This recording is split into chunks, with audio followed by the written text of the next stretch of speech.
You're what?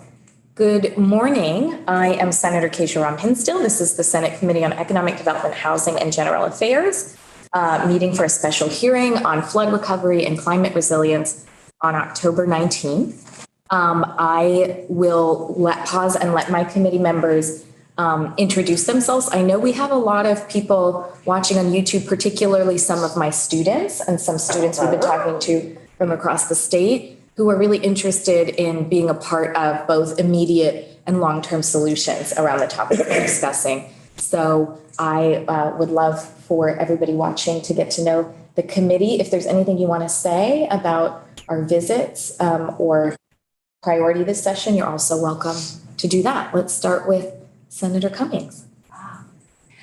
I'm not sure which camera to look at. I'm Ann Cummings. I'll look at the people. I'm Ann Cummings. I'm a member of this committee. I've been on this committee more than once before.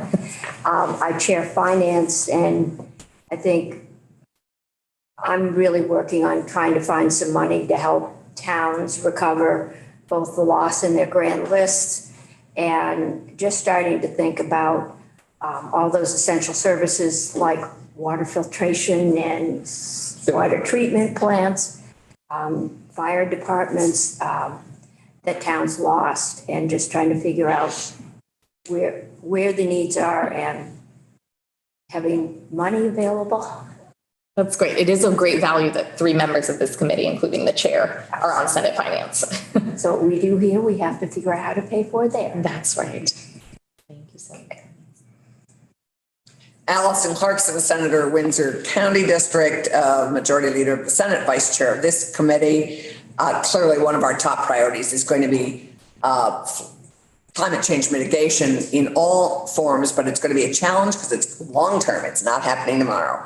And so I think we're going to need to be charging for that planning to take place, and that we will be asking for a mitigation plan for 10 to 15 years, and how the hell we're going to ever fund it is, to go to the chair's point, a huge challenge, because how do you charge federal partners to help us finance that? And we can't possibly finance it from our own coffers. So it is going to be a huge challenge, and one of our biggest challenge that we face this session coming up. And I look forward to today, and thank you, Chair, for putting it together. And I've loved our trips. Brattleboro, Wendy, thank you for a rockin' trip to Brattleboro. And Barry, I was sorry to miss Johnson, but the Barry trip was heartbreaking. It was sooner, and we saw more, and damage. I'm amazed in these trips how much has been cleaned up already. I think, as we looked at Ludlow, we gathered in Ludlow before we went to Brattleboro, and it's astonishing how, the force to move on and to clean up and to get going is just astonishing in the wake of so much damage. I'm Randy Brock. I represent Franklin County and part of Grand Isle County. I am also the Senate Minority Leader.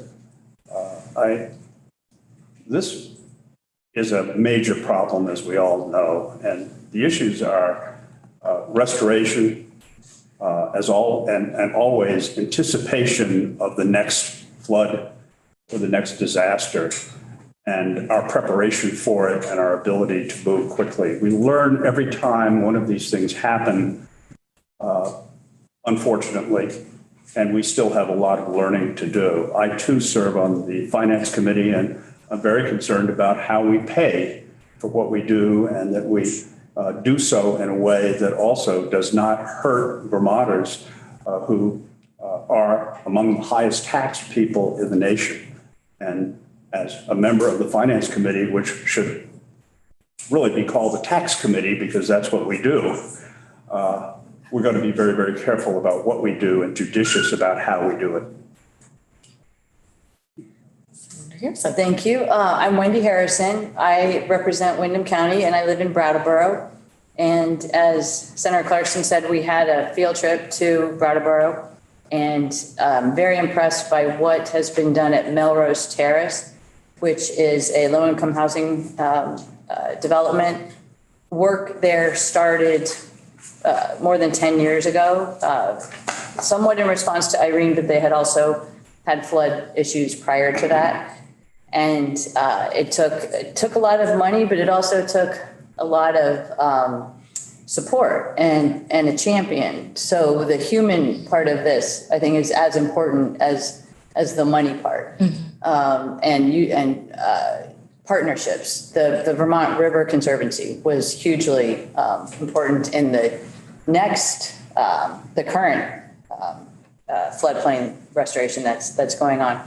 I'm going to be looking to find ways for small communities, for small towns to be able to do these projects, because in my community in the western side, there are a lot of smaller towns that had flooding in this event. And that's going to continue. The creeks that are so lovely to be by when you purchase the property can be very dangerous and destructive. So those communities who don't have the tax base at all, don't even have zoning, don't have staff, they need to be able to prepare too. So I'm going to be looking at other sources like stormwater utilities and other ways of financing. And the private sector will likely want to be involved, because this hits everybody. Yeah. And it wasn't just rivers this time. Several places, Cabot amongst them, the Montpelier Police Department, were not flooded by the river, but were flooded by the volume of water that came off our very steep hills and just, Yes. on its way to the river. Yeah, and there were The landslides. landslides were unprecedented. Yeah. Right. The ground having been so saturated by so much rain so quickly. Right. I mean, in Plymouth, we just had, and Ludlow, I mean, just half of a, huge piece. You got to still see the remnants of that, but huge piece of Okemo just slid right into the center of town. Unbelievable. But for 3 years before this, we've had drought in parts of this state. So we don't know what next year is. We certainly don't. And I tried to leave us time at the end for committee discussion because we've been seeing and experiencing a lot, and it is time to start integrating it and having these conversations. So I don't want to cut us off, but I know that we're going to hear from some of the lead experts and, the folks doing the work. On this front, I tried to put together an agenda whenever we heard something out in the field. Oh, we should hear from that person so we know, what we're going into this session. A couple of housekeeping items for me. Again, Senator Keisha Hinsdale, I chair the committee. If I look at my phone, it's to keep time, but my sister-in-law just went in the hospital this morning to go into labor. So Mira's going to have her first cousin any minute. And my daughter Mira is here with her caregiver, a member of our family, Terethia, and they'll just be in and out. But it was just nicer to all be here today for this long day. We have our half-hour lunch break at 11:30 to get food and come back here and eat it. I'm sorry for those who feel self-conscious about that. I think we're far enough away from the camera, but we just want to have a working lunch so we don't keep you here too late. And, as I think people have started to hear, just to underscore, this committee has traveled to Barre, to Johnson, to Ludlow, and to Brattleboro to look at the areas that are still inundated, to look at progress that's been made, and to look at solutions. At least every member of the committee went to at least 2 of those visits. And it's really clear, I think my major takeaway is people are still really struggling, and more they're struggling in isolation. I mean, we looked at a restaurant in Ludlow that looked perfectly lovely on the outside and is covered with 6 inches of mud on the inside. So even though we might look in downtown Montpelier and feel buoyed and, have our spirits lifted that things are looking a lot better, for some people that comes with the fear that they'll be left behind as they're still trying to fill gaps in unmet need, as they've paid for things that they're hoping to get reimbursed for, and that reimbursement is slow. So I think, especially those of us who were here after Irene, we know that winter is going to be really hard. We know that People in general want to move on, but some folks, it really matters what we do this session for their long-term recovery. And, you know, the more we invest in the right ways, the better off some of our communities will be when the next storm hits, which is what we saw from the communities that rebuilt after Irene. So what we're doing is highly consequential. This might be the last meeting we have before session. I just, you know, reminding folks that holidays are coming up, but also we have a lot of new members of legislative council who are getting up to speed. Our committee will see a lot of new people with David Hall's departure, and our drafting deadlines are coming up. Not that that impacts us, you know, insurmountably, but we just want to make sure we have a good sense of what we're doing going into January so we can hit the ground running.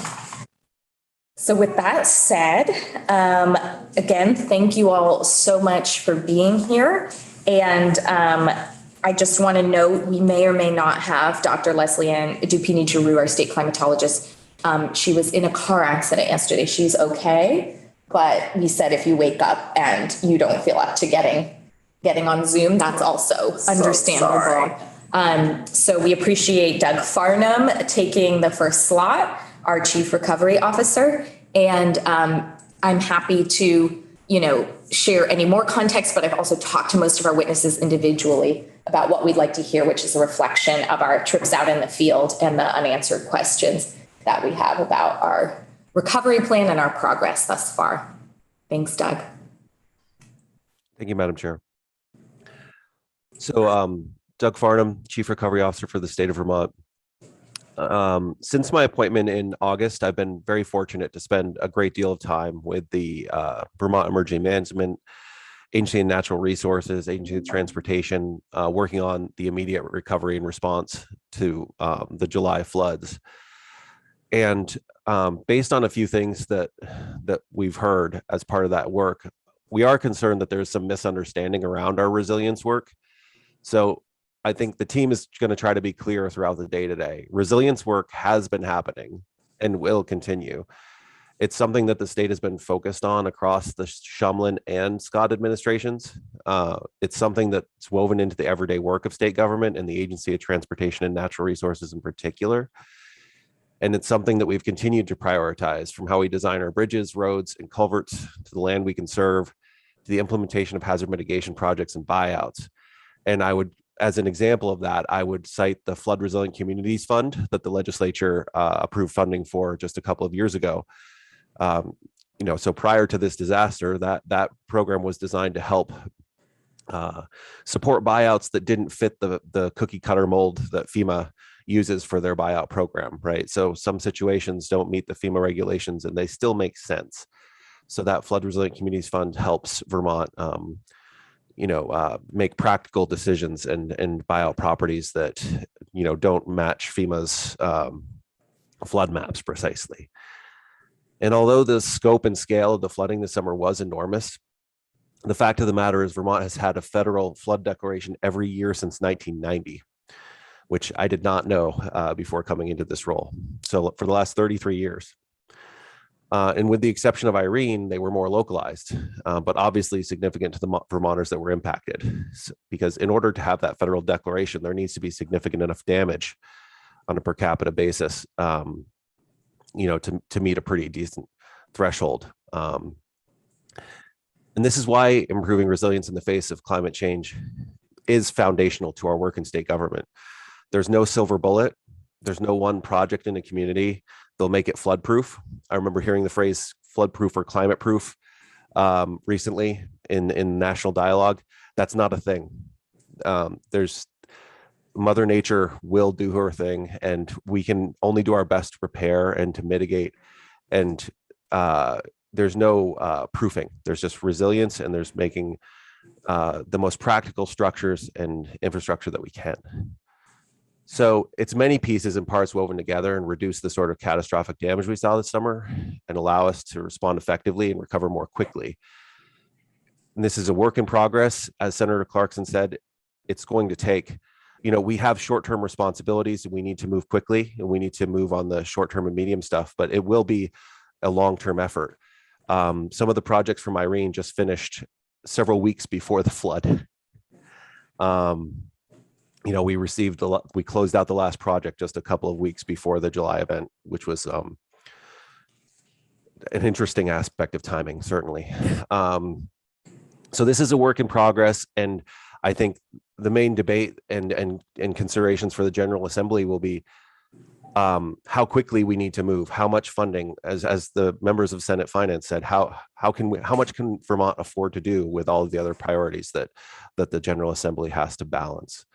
But I don't want anyone to come into today's conversation with the impression that resilience is something that's new.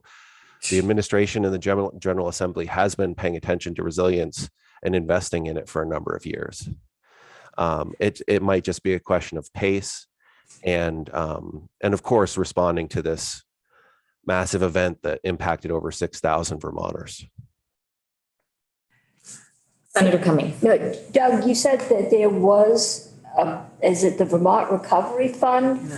No, that there's a fund out there. I just was looking for the name. Yeah, the Flood Resilient Communities Fund. That was funded with ARPA state fiscal recovery money. It's not that big, but it's something we can build on, I think. Jane has been, let me know about it, and it sounds like it's something we could build on for future state monies that would make us more flexible in response. I'm looking, I've got houses that would like to rise up and don't meet Right. the FEMA says it's cheaper to tear them down, but we don't have any housing for them to go to. Right. So I'm looking for a source to Yes. On that. Senator Clarkson. Yeah. Senator Cummings. Thanks. So, Doug, to tag on to what Ann just said, how, for those projects that don't fit in, that want buyouts, that landslides that never affected a house before and then just destroyed it. But, FEMA requires that you have been hit once before. Brand new problems are not their favorite thing. The flood, is Stephanie automatically moving those requests into the Flood Resiliency Fund opportunity? I just want to say, because we have so many chairs, we could invite Stephanie up to, in case, Doug, you want to defer to Stephanie on something. Oh, I'm sorry. No, I think we might as well have you up here and you can tag team if that makes more sense with some of these questions, because hazard mitigation. Yeah. Do you want to just state your name for the record? Hi, Stephanie Smith. I'm the State Hazard Mitigation Officer at Vermont Emergency Management. So I manage the Flood Resilient Communities Fund. I think the question was around landslides. Yeah, and how, if a project doesn't fit the FEMA mold, which we know is very specific, how does it then move in a natural way into your purview? Yes, so the FEMA, I also manage FEMA's funding on the side. So it's easy enough for us to, as a team, manage if something is important and needs to happen but doesn't fit that perfect FEMA little box. That's what I was talking about, and we can shift it over. The caveat is on the landslides. It's trickier because the Flood Resilient Communities Fund is ARPA funded, and we've had to meet clean water requirements in order to do that. So some of the landslides aren't river related, although the ARPA rules were just modified, so we should now be able to. So we should be able to do those. The hope is we're trying to figure out how to do the landslides with FEMA dollars. So normally a landslide buyout with FEMA is a property that's at imminent risk of failure, which they define as within the next 5 years, and then we do the buyout. So we've never done them before where it's already failed. Yes. And we've been talking with FEMA about that, and we're hopeful. We have one project, a landslide in Ripton, that we're just about ready to submit to FEMA, and that'll be our case to see if we can get it through. And if we can't, now under this new ARPA change in guidance, we should be able to move it there. But we only have about $3 million left in that flood resilient communities. Right. Yeah, it's not a particularly big fund. Yeah. Senator Brock and then Senator Cummings, and then we can let you say whatever, you might have wanted to testify to, and go back to questions for both of you. As we're talking about FEMA buyouts, how close to the actual appraised value of a property is FEMA paying at this point?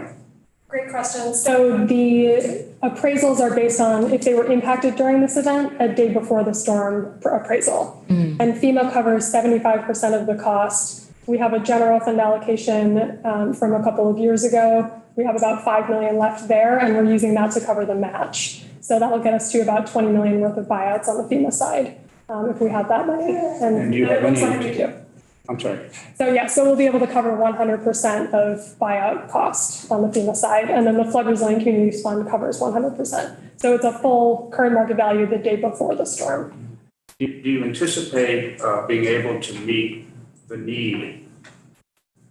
Or do you anticipate that there will be a shortfall in availability of funds to meet the need? Yeah, so I think there's going to be a shortfall. So we're still waiting on final numbers on the FEMA side. So we get an allocation under the hazard mitigation grant program whenever we have a disaster. So all of those little disasters that Doug talked about, we get an allocation.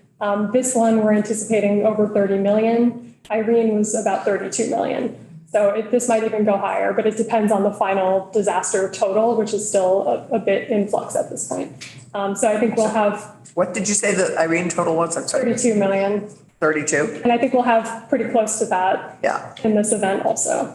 And can I jump in and ask, once that property's thought out, it no longer has any use? Is there a repurposing, a flattening of the land? Yeah, so there's minor things you can do with it. So one example I'll give you, which you haven't visited yet, is Northfield. I didn't hear that on your list, but we did 8 property buyouts in a row that were all very interested in. It's a voluntary program. They were interested. They all opted in, and they happened to all be adjacent, and they were heavily impacted during Irene. And we were able to then, the town was then able to remove fill and lower the floodplain elevation in that, and it reduced the flood elevations for the entire neighborhood during this flood. They created a fund. So, it opens it up, and Rebecca Pfeiffer can speak better to that than I can when we get to her. Yes. But that's the sort of project that has a greater impact. So one individual buyout, if it's surrounded by other homes, is great for that person, but it's not impacting the neighborhood in that way.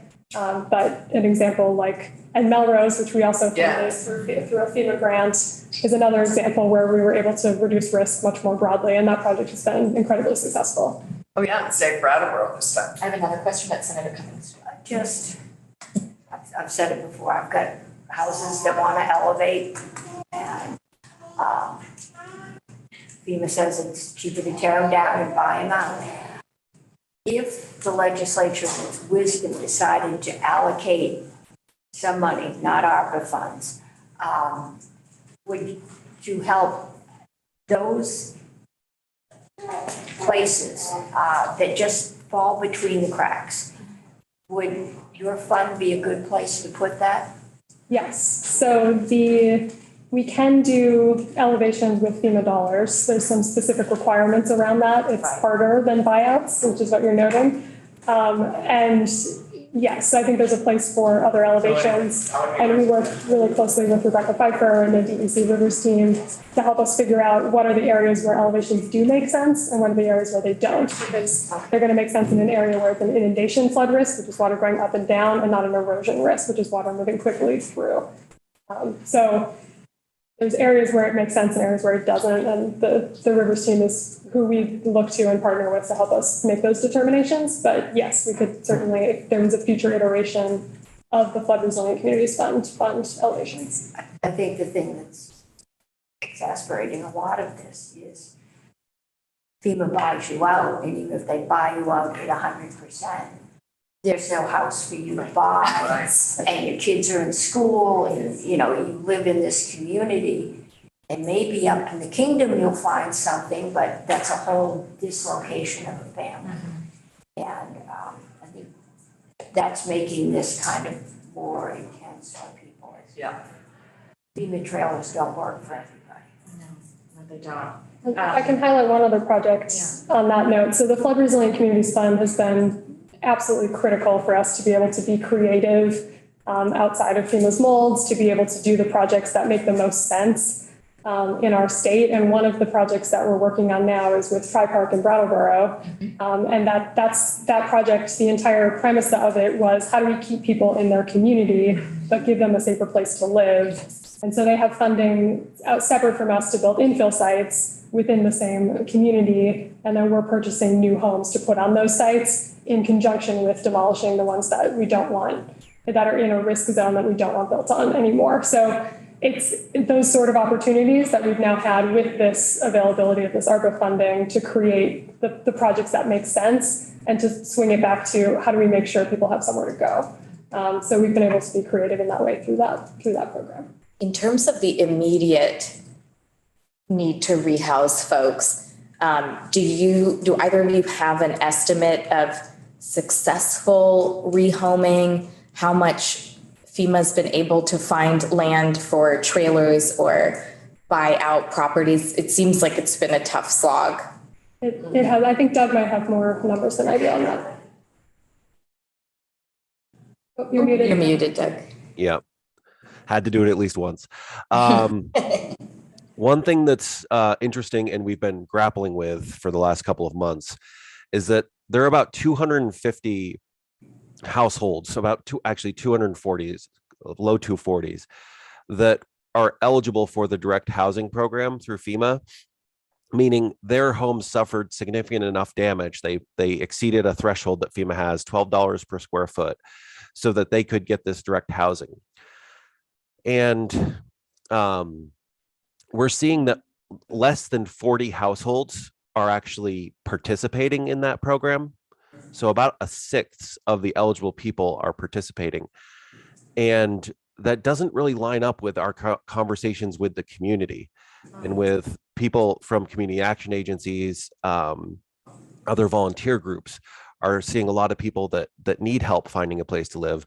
But then the FEMA program is having now a lower participation rate.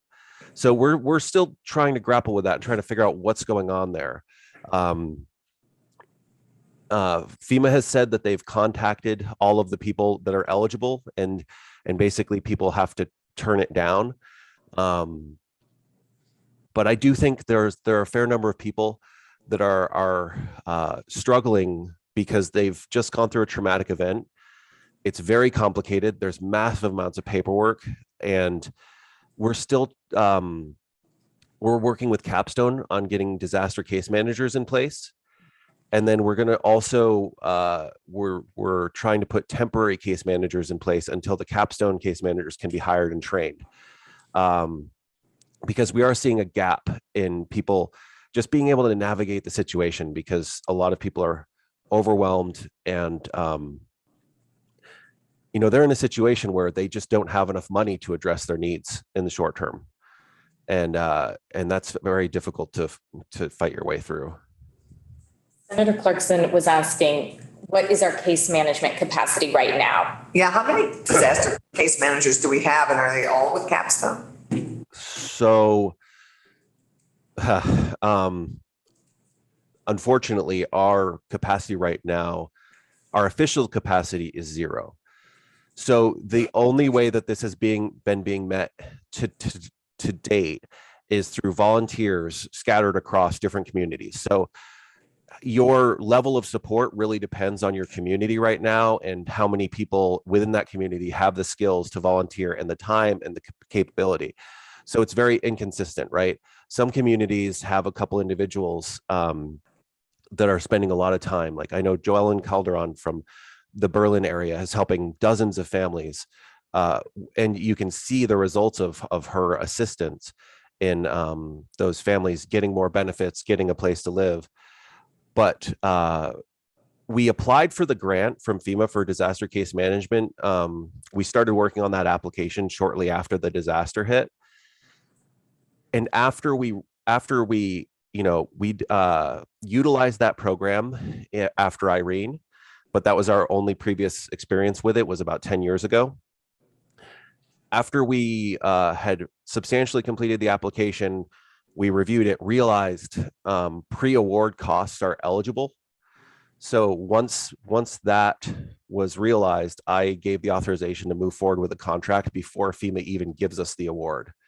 So we've signed the contract with Capstone now, but we still don't have the grant from FEMA. It's a low risk to the state. I think it's worth it. We need to get those people hired.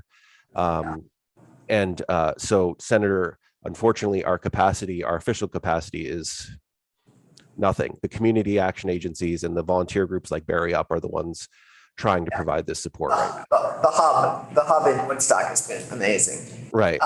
Yeah, it's, I was afraid that answer was what it was, but here we are. And we'll hear from some of those folks as well. Senator Harrison. Yeah, just a question. There are folks in my district, or in Tri-Park, that, as you know, I think there were 30-something homes that were offered the opportunity in it. As of 2 months ago, I think it was 6. Possibly after this last storm, you know, there will be more. After these floods, I was at a location where it's devastating, it's dangerous. I'm sure they qualify. They don't want to move because it's their home and it was their parents' home, and their parents, there's gardens planted by their parents, and but it's obviously dangerous. Are they allowed to either maybe keep an easement on the property or keep title to the property so they could live somewhere else but still have access to the property? So for all of the buyouts we've done so far, it ends up almost entirely in municipal ownership. Okay. So it's still public. With Tri-Park, that's a piece we're still trying to figure out what that easement looks like. And because it's the flood zone, the community fund doesn't have to be the town, we're going to put on the FEMA side. So it might be that Tri-Park maintains it, but it's still public in some way. I don't know. Okay. We're still figuring that out, but we can be a little more flexible. That's good to know, because even once the money's there and it can still, people just don't want to move. It's hard. It's traumatic. Yeah. I think it's related to a couple of these questions. Between Rebecca Pfeiffer's work and sort of, what data comes out, even though it's voluntary, is someone going to be proactively going out and saying this, this looks like an area where we want to warn you of the imminent danger here, and we'd like to offer you a buyout, and that might help the river flow better regardless. So we've done some of that. Most recently, we've been talking to Swanton, which was prior to this flooding event, about a specific area that's had significant risk, and trying to proactively set up a buyout opportunity zone of sorts. Okay. And we had 3 property owners that opted into that, and I'm planning to submit that application to FEMA this week for those buyouts. So we've been able to do a little bit of that. It's I think based on our capacity, it's tricky because we want to do that. I aspire to be in every town and making sure they're making the right decisions, and with the river engineers, and we don't have the capacity to do that at that level. I would add to that the other side of the coin is that for many municipalities, in order to entertain those buyouts, they need to have a plan for replacing those housing units. Right. And that's very challenging, right? So I do think the Flood Resilient Communities Fund and Stephanie's work is critical, but it also, going forward, I think needs to be paired with efforts to balance out that loss of housing so that municipalities can feel better about the decision and better about the long-term impact on their grand list. Right now, they're left to they have to make a decision to lose that value, and then they're kind of left on their own as far as figuring out how to replace that value in that housing stock. So speaking of which, is there anything you want to preview for us, requests that you have, barriers you've seen that you want us to address this session around housing development? I would say I've been working with the Department of Housing and Community Development to try to define which aspects of our regulatory structure making adjustments to, or temporary relief would really spur some housing development that we might be comfortable with in Vermont, right? We need to make sure it's the right type of housing development. I think that the thing that I'm trying to push for right now, so I don't have anything specific to kind of preview, is that I want to make sure that we're confident that the things we're proposing are actually going to result in new units in the right places. And so that's what I'm pushing the team to figure out right now is like, can we demonstrate that this change will actually have a positive and direct outcome? Senator Clarkson. So to that point, Doug, when do you and the administration have a notion of what you will be proposing this session? Both for, not just, I mean, for housing, but also for flood and climate change mitigation? Well, I think it will most likely all roll up into the normal budget address process. Okay, so nothing ahead of time. I think there might be a couple other one-offs similar to the property tax abatement issue, right? That really absolutely need, like, there's a pressing need there to address that and to come to an understanding before the session starts. But I think some of these regulatory changes that we might propose, they're very significant and they would require, full discussion. So on the property tax abatement, that's now. I mean, property taxes are due now. No. Yeah, so mine are due the first week of But that's for November. last year. We've got final wording working on a bill Okay, great. to do what we did after Irene. We've got, which is if the house is 50% damaged,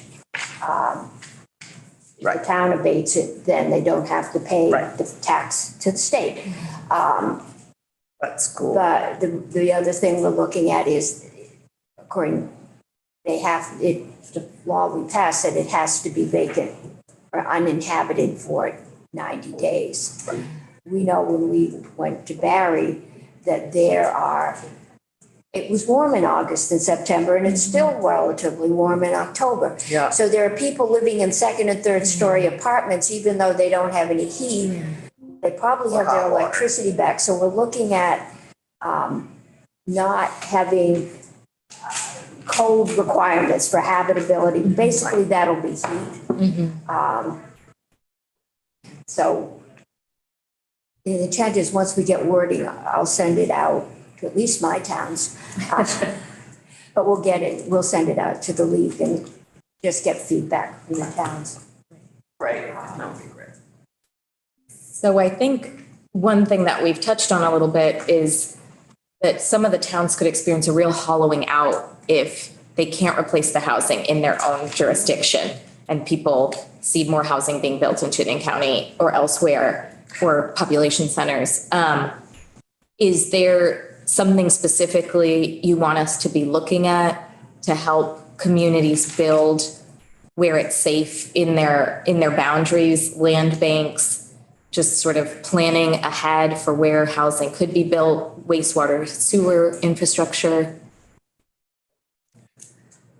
So, Madam Chair, I would say that we are going to be coming out with our proposed concept for the Barry North End next week. Okay. And I think as part of that, there'll be certain elements there that we do think will be helpful to the Vermont landscape.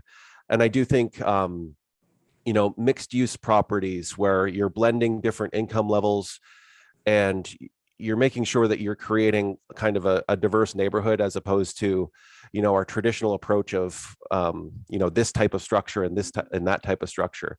I think that concept sketch will definitely pitch how we think a neighborhood could be reimagined to be resilient and to prosper going forward.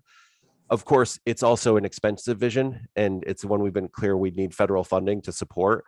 So I think that the tricky part is for smaller communities where we can't find federal funds, how do we implement that type of approach without the checkbook to back it up, right?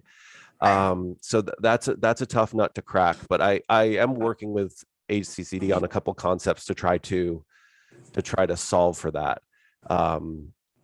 But I think it is important, right, that we don't let those smaller communities be hollowed out. Right. I think you're seeing a lot of people nodding along because I think this flood also just made folks who are ready for their, end stage home thinking about, is it walkable? Is it somewhere that's multifamily where I don't have to worry about water, my own snow removal? And those what I think we're hearing is that's not affordable housing, permanently affordable housing that's federally funded or, comes through our specific programs. It's middle income, livable, multi-generational housing, and it's going to be expensive, but really, really necessary. Senator Harrison. Thank you. This is all great. I'm glad you're doing these things.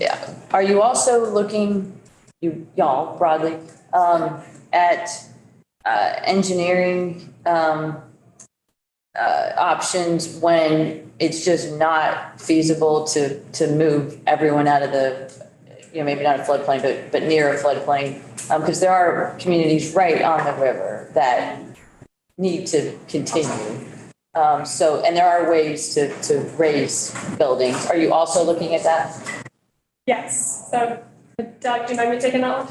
Yeah, go ahead. Okay, yeah. Yes. So one of the first things we did following this event is set up what FEMA calls a dance assistance application. It's project scoping work to hire an engineering firm. So we're hoping to get that award within the next 2 weeks. The intent of that for FEMA is to set up projects that then get submitted under that round.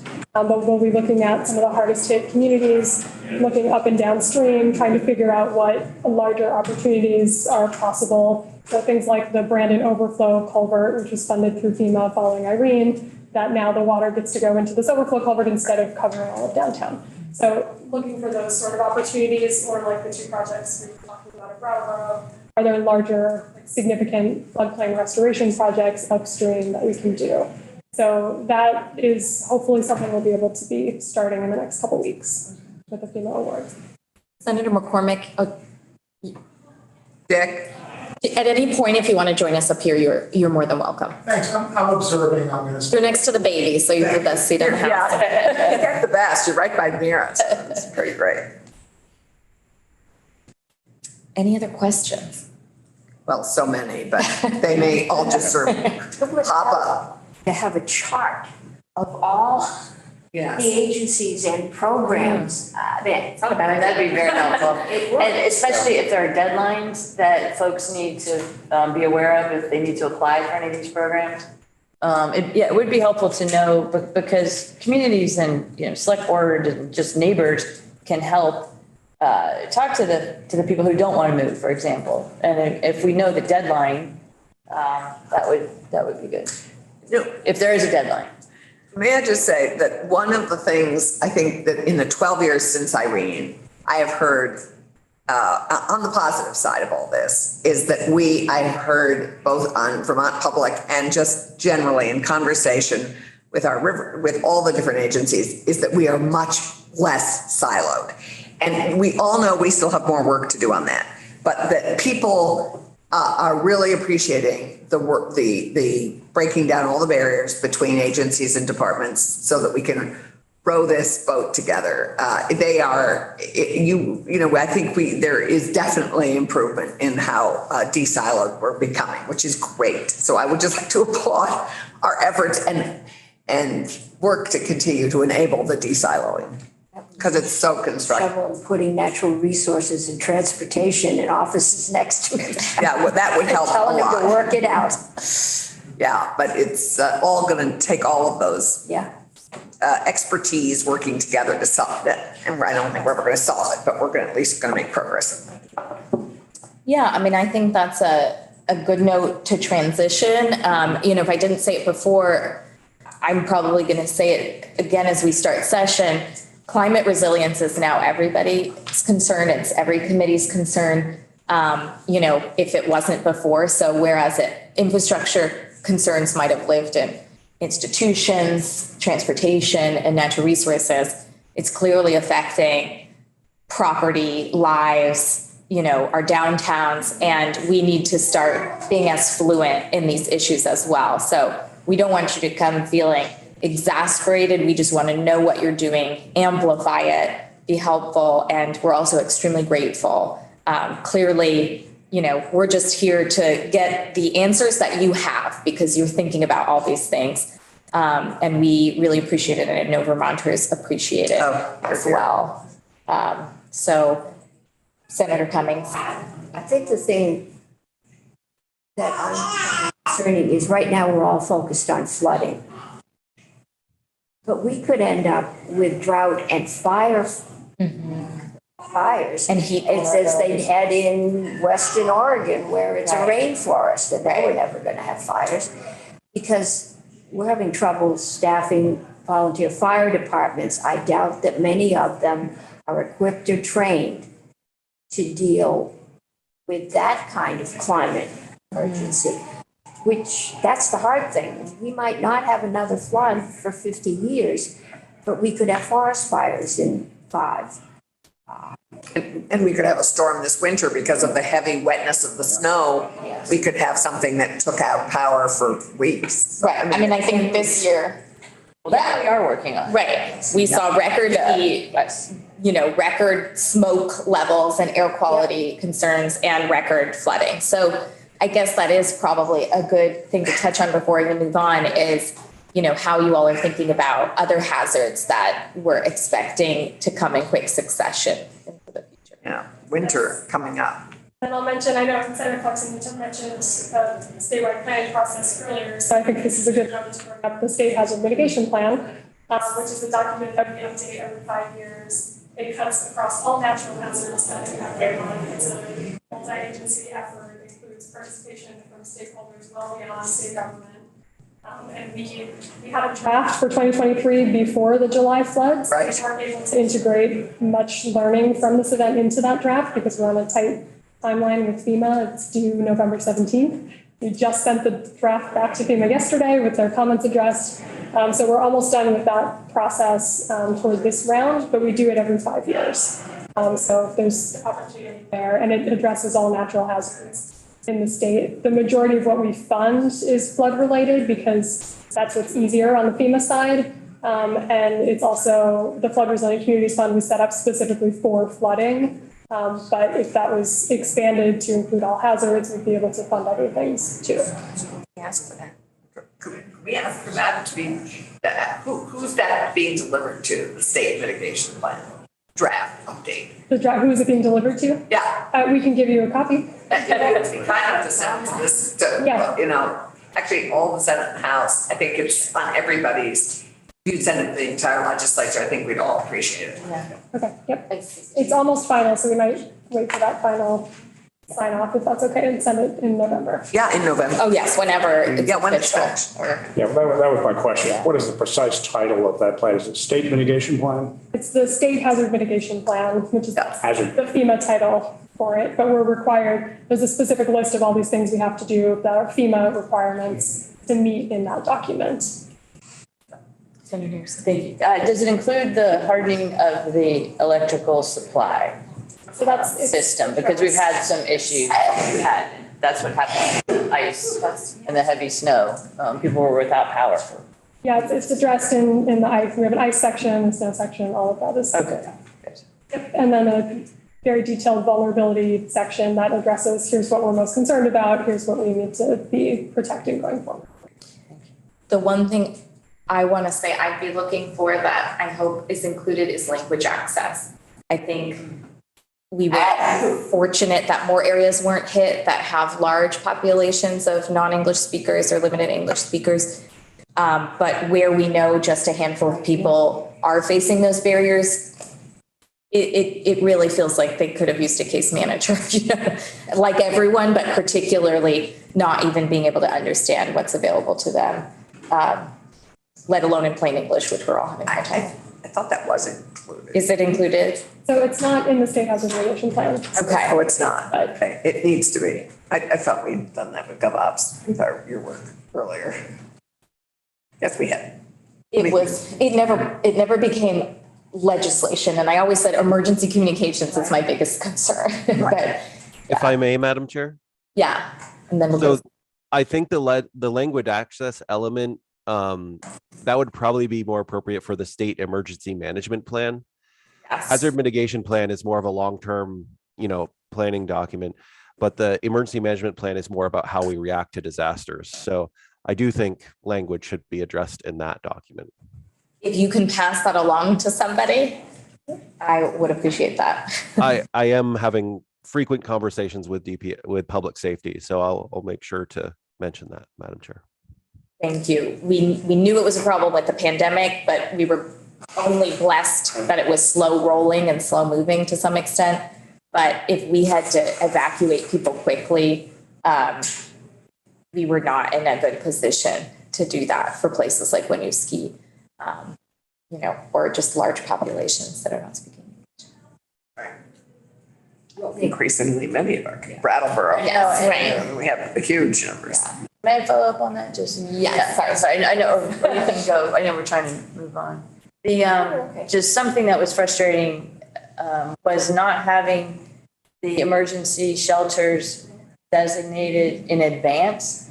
And I don't know why we don't do that. I'm sure there's a reason, but if we could just consider having them designated in advance. And then also, making sure that when people don't have internet or the battery's out, that there are other ways to communicate. I mean, you can put physical notes or signs throughout the community. We learned that with hurricanes, that sometimes, you need a secondary communication in multiple languages. So if that's something that you could pass on, or if you want to speak to it. I'll check on those elements, Senator. I think that they likely are addressed in the state level plan, but it might be a matter of making sure, seeing how everything plays out. But I will, I'll follow up on those. Senator Cummings. I actually have a bill in asking for an assessment of our preparedness because shelter in Montpelier, and I don't think we ever actually evacuated anyone. How do you evacuate? If you live on the coast, I got a call robocall from the police department saying, there's a storm coming, we will call you if you're supposed to evacuate. The evacuation routes are all noted. This is where the shelter is. We don't have any of that. We had tourists trapped in the interstate after sections were closed that slept in the Shaw's parking lot, which fortunately wasn't flooded. People that had to evacuate their homes, you couldn't get from Barre to Montpelier, but Barre is but all the roads were closed. So there was and we're the big cities. You get out into the smaller towns and there's no administrator, there's nobody that's in charge. Well, you remember what we heard in Johnson. Yeah. But they did fairly well. They did fairly well. Yeah. What they said was when Wolcott was underwater, we didn't know that. And when we were underwater, Cambridge didn't know that. And that was it was just alarming. We're not, this is not your job. You can't control everything. But, that was just really alarming to hear that could have resulted in loss of life, probably resulted in more swift water rescues than were necessary for evacuation. If we think we are going to have natural disasters more often, then we can now communicate with the town next door. And there needs to be a system and a responsibility. I've actually thought, you have emergency management people in every town, but they're all volunteers, and I think we might need to consider paying them during an emergency. So that they are trained and they are professional. Absolutely. Because it varies. Right. Oh, hugely. And in small towns where it's not always happy with the select board and that has thrown a wrench with a couple of my towns is the personalities that are doing it too. And in real emergency management, the only role for politicians is to stay out of the way and figure out how to pay for it. It's all over. But the trained personnel are supposed to, it's an emergency, that's who's in charge. And they need to be able to communicate, and they can't now. There aren't systems other than their own private cell phones. Right. And they need training. If it turns over with the select board every 2 years. Right, it's useless. It's not optimal. Anything you want to respond to or say, and then we'll bring Rebecca Pfeiffer in, and you're welcome to stay where you are if you feel like the work is still interrelated. Yeah, I will just say on the last conversation that not being within Vermont Emergency Management elsewhere, that's in my topic of conversation, so I would encourage you to include that when you get back to that. Great. Here comes some of our first quizzes. Anyway. Anything else, Doug, that you wanted to say? Yes, and you can Madam always Chair. jump back in. Yeah, I think I will kind of stay on in the background for a little bit in case I can provide something helpful.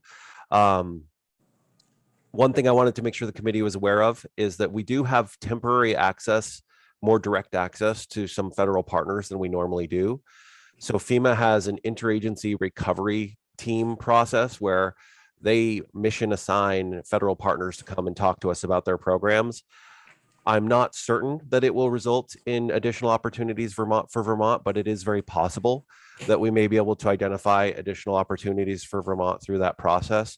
So we have 8 task forces right now related to the emergency management response that are working with those federal partners.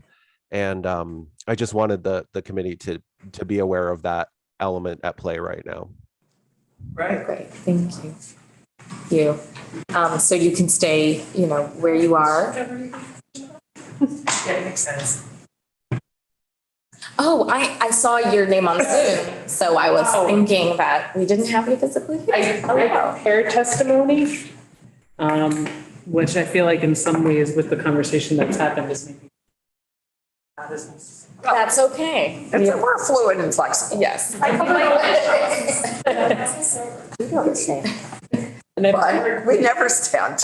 I've never actually shared on Zoom on it, so hopefully. Oh, I bet Mike can help you with that. He's coming over. I'm like, I always use my laptop, so. When you panic. Yeah, right. But when you're ready to panic, Mike's here.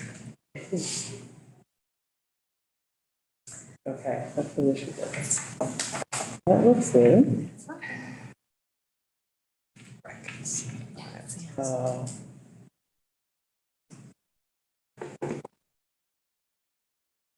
Apparently the state system is looking at center. Maybe if you have my slides pulled up, it's easier just to do that instead of me fumbling around. I thought I had them all pulled up, but there we go. Stop sharing.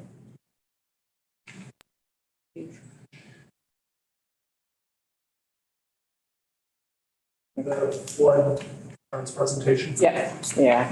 I just had a few slides just to give some basic. Sure. I guess I should probably introduce myself for the committee. Thank you, Mike. Well, good. Good afternoon, Chair Ron Hinsdale and committee members. I'm Rebecca Pfeiffer, the State National Flood Insurance Program Coordinator. I'm the State Floodplain Manager. I manage our team of regional floodplain managers that make up the River Corridor Floodplain Protection Program. We're part of the Vermont Rivers Program, which is housed in the Agency of Natural Resources. Today, I'm here to provide you with a narrow scope of how the flood impacted my program at the agency, or the work our program is doing in recovery, and to answer any background questions you may have. I can also speak a bit to the use of FEMA's flood hazard mapping data and the timing for new map updates from FEMA. However, the Agency of Natural Resources is one of several state agencies that coordinates and participates in larger state climate resilience effort. These larger climate resilience efforts are intended to both prepare the state for future climate events, as well as help the state better understand how to efficiently use the state's collective resources to recover more quickly and in a more resilient way. While flood resilience is only one lens to view our state climate action, I'm sure you'll hear a more comprehensive statewide vision during the legislative session. So as I mentioned, I have just a handful of slides just to give some basic background.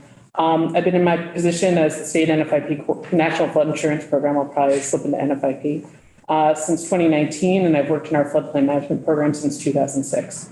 One of our primary duties is to support Vermont communities with floodplain management activities. Next slide. Yeah, may I just ask you a question, Rebecca? Sure. Hi. I mean, most of us are coordinated with our basin rivers managers. Like, so in my neck of the woods, it's Marie Canuto, who's overseeing all the river response. How do you coordinate with her? I know you're in the same agency, but are you working with her I mean, how coordinated are you guys? The basin planners are part of a different division within Yeah, I was DEC. Typically, the basin planners are not part of the immediate response and recovery. I think in some places that they may have a different role.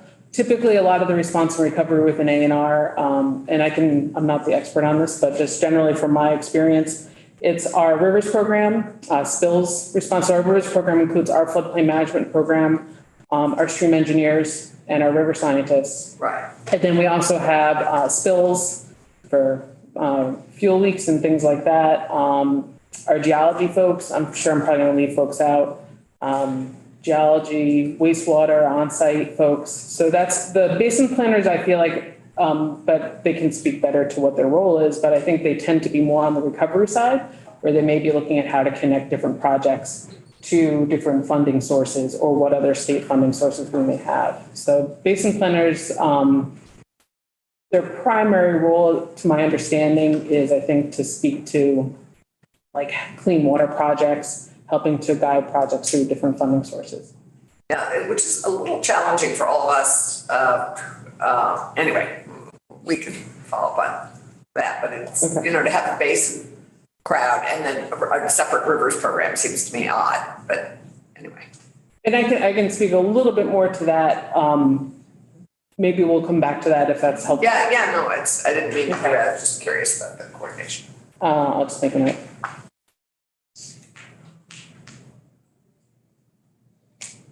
And of course, the directors and managers of those programs will be better able to speak to that too, but I can give a slight bit. So I think for all of us, the National Flood Insurance Program is something that we hear about, but aren't really intimately familiar with it, unless you do local zoning or if you're an insurance agent or you're a person who lives in the floodplain. But typically we think of kind of four main pillars of the flood insurance program. It's a federal program where towns voluntarily join this program to make flood insurance available to citizens in their community. Anyone in the community, if the community participates in the National Flood Insurance Program, anyone in the community can buy flood insurance through the National Flood Insurance Program. So I have up here kind of the four pieces of the program. There's flood insurance, policies available to all residents. It could be contents, structural coverage. Floodplain regulations, the town, when they join, agree to enforce floodplain management regulations, at least to FEMA's minimum standards. And those are enforced community by community. In New England and in Vermont, it's town by town by town. Every town has different regulations. In other parts of the country, they may run more by counties, by county government. Flood hazard mapping, these are maps that are created by FEMA to depict where inundation floodplains are that to a certain level. They map the flood having 1% annual chance of occurring, often called the 100-year flood. And then the other piece, and this is part of where Stephanie's program is involved, is the flood hazard mitigation grants. Communities that are part of the National Flood Insurance Program have greater access to mitigation grants. Next slide. Pause here for a second. I'm sure others have questions. Do you see towns that don't have the technical base to participate? Who was participating prior to this flood? Those are great questions. Is that the next slide? Next slide, please. In the next 2 or 3 slides, I'll touch on all of your questions here. So communities adopt, implement. Oh, yeah, and to just sort of something we may need to come back to is town by town regulation seems completely inefficient. I'm sorry. It just seems You don't have to apologize. Floods don't know towns. Floods know regions, floods know river basins, floods know. So it strikes me that's an area to look at because that's crazy. I mean, we need to do something about that. Yeah, and one of the things that I'm not prepared to speak on today, but I think generally part of why it's created in this way is because FEMA's program is based upon an individual community deciding to join the program or not. Right. Should be the state. Not to skip around, but next slide, please. Skip around. So here we go. We have a map of, hopefully no one's red, green colorblind. But here's a map of towns that are participating in the National Flood Insurance Program. So at some point, the program started in the late 60s, early 70s, and towns voluntarily participated at some point. And so you can see most communities, about 92% of communities in Vermont participate in the flood insurance program. What is the one town in Windsor County that is not a member in the middle? In Windsor, it's Athens. Or is that? That's There's like Killington's and Rutland. is Killington not a member? Killington is not, because they do Yeah, that's not. all right. Okay, I'm like, Killington is not, they do not have mapped flood hazards by FEMA's maps. Okay.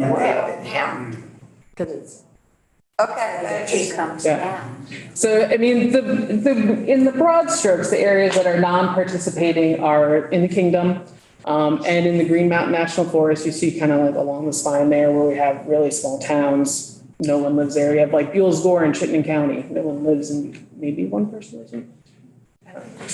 I think there's like a house.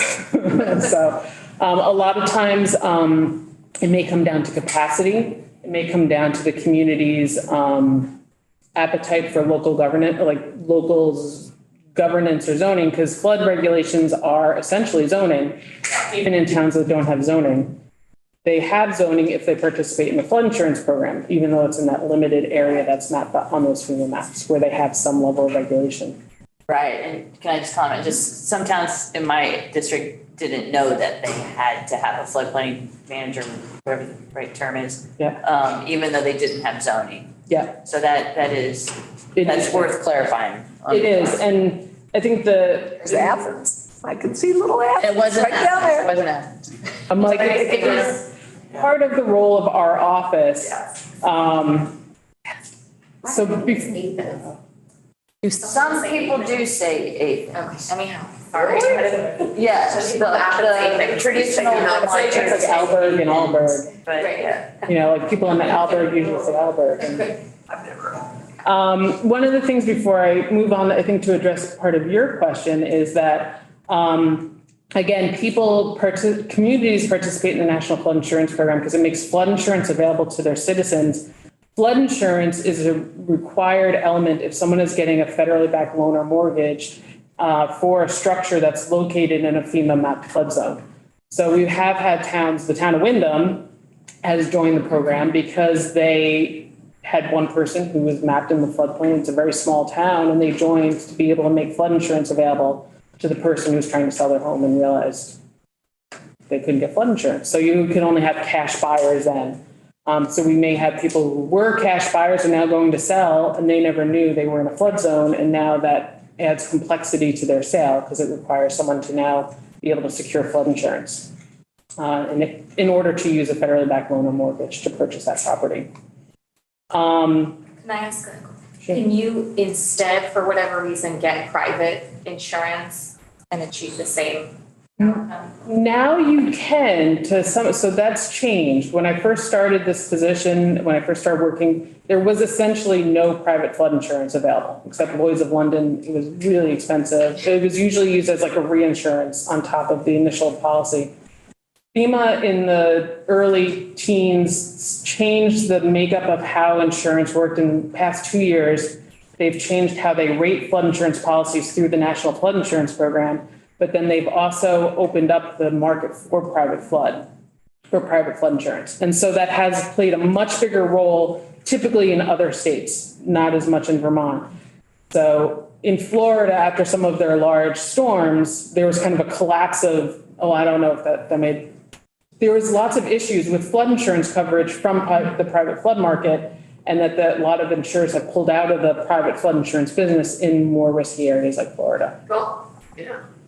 I have a resident, visited their house. I gathered they had gotten help from FEMA along the river, and they had private Lloyd's of London insurance. They got flooded again. FEMA said, sorry, you didn't have flood insurance. That doesn't count. You have to have ours. And that surprised the person. And that's some of the things that we've heard from other folks, is I know from mitigation grants, for some mitigation grants require flood insurance to be secured on the property to be eligible. And they usually don't accept private flood. And so people leave the National Flood Insurance Program. They may have some sort of rate that has some sort of grandfathering of the rate, and they're moving towards actuarial rates. They leave the program, then they come back in to get an NFIP policy, National Flood Insurance Program policy, and now all of a sudden they're actuarial rated and their rates are much higher than they had previously been paying as well. I mean, that's the one thing I've heard multiple times. Yep.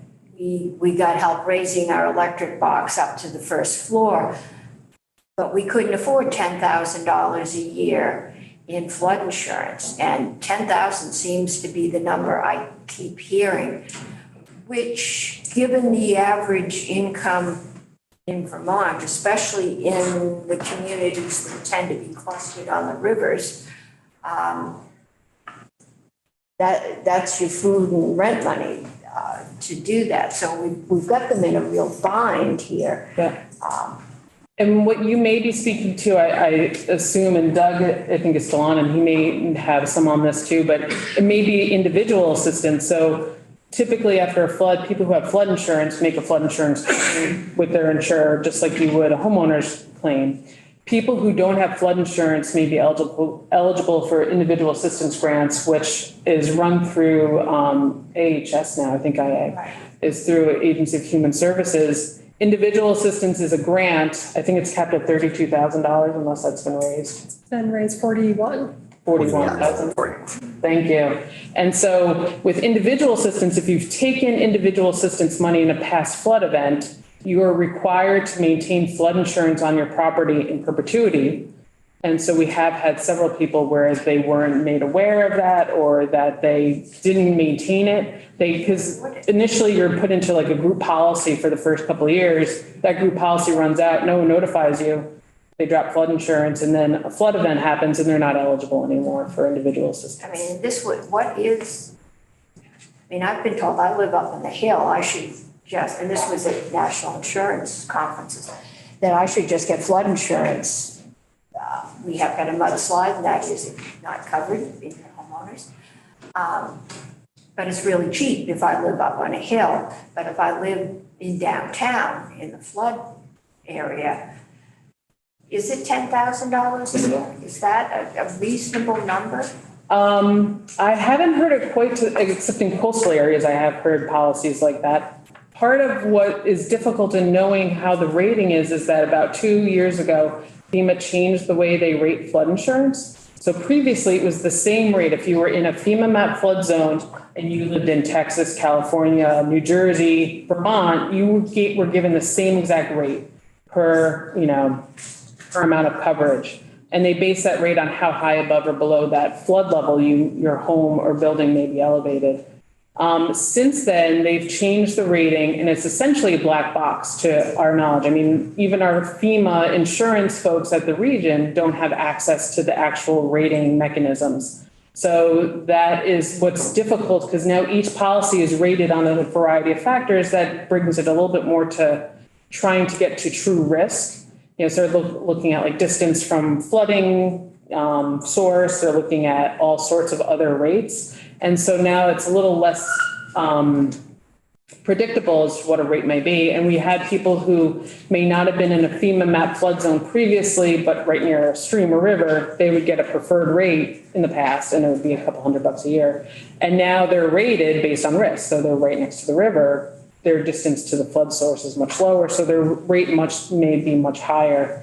But financial regulation folks may be able to better speak to the insurance aspect of it. Because if we require it, and when you get to the coast, that tends to be wealthier homes. Ocean front. What's the coast? The Atlantic or Pacific Ocean. The coast. The Okay, coast. the coast. Maybe Lake Champlain. We don't have a lot of. We are the West Coast of the state, But if you get into the standard Vermont town, the wealthier homes tend to go up the hills, and the lower income homes are down in that river plain. And if we're saying you have to have insurance. And that insurance is going to cost you 10, 20% of your annual income. We're putting folks in a really heavy bind. I don't have a lot of sympathy for the McMansions, but this is different in Vermont. Yeah.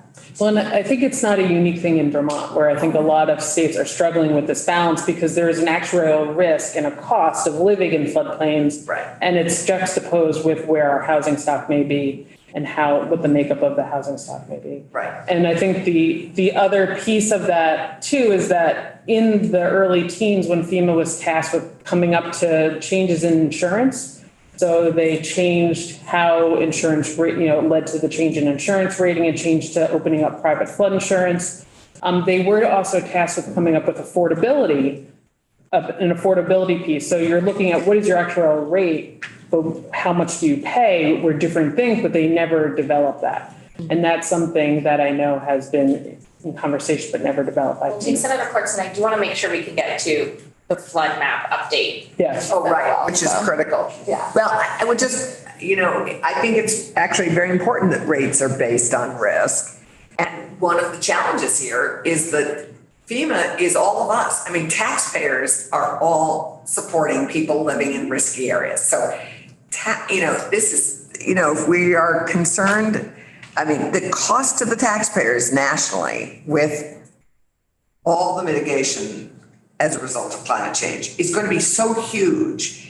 I mean, it's a real balancing act between those who have ended up living in the floodplain, but the risks that are inherent in living in the floodplain and who's paying for that. And who's paying for that cleanup. So I think that is a big challenge that we have here. It's incumbent upon all of us to make housing accessible and affordable outside of the floodplain. And safe. That's our job. Exactly. So. And I think the flood insurance fund typically makes payments out of premiums that are paid into it, like a typical insurance program. The NFIP, the National Flood Insurance Program, though, for many years has had overruns when you have very large events that typically I don't think they've actually had their debt forgiven, but has been asked has asked Congress to forgive the debt. And then there's also the issue with, I think, who pays for recovery. That's typically out of hazard mitigation funds and is not usually funded by the flood insurance fund.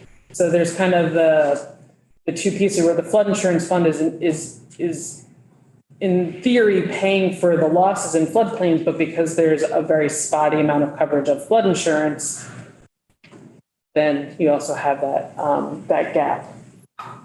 So one of the things, just to get to flood map updates, I guess one of the issues that was brought up was how do small towns deal with managing floodplains and floodplain management and regulations? And so that is part of what our office was created for.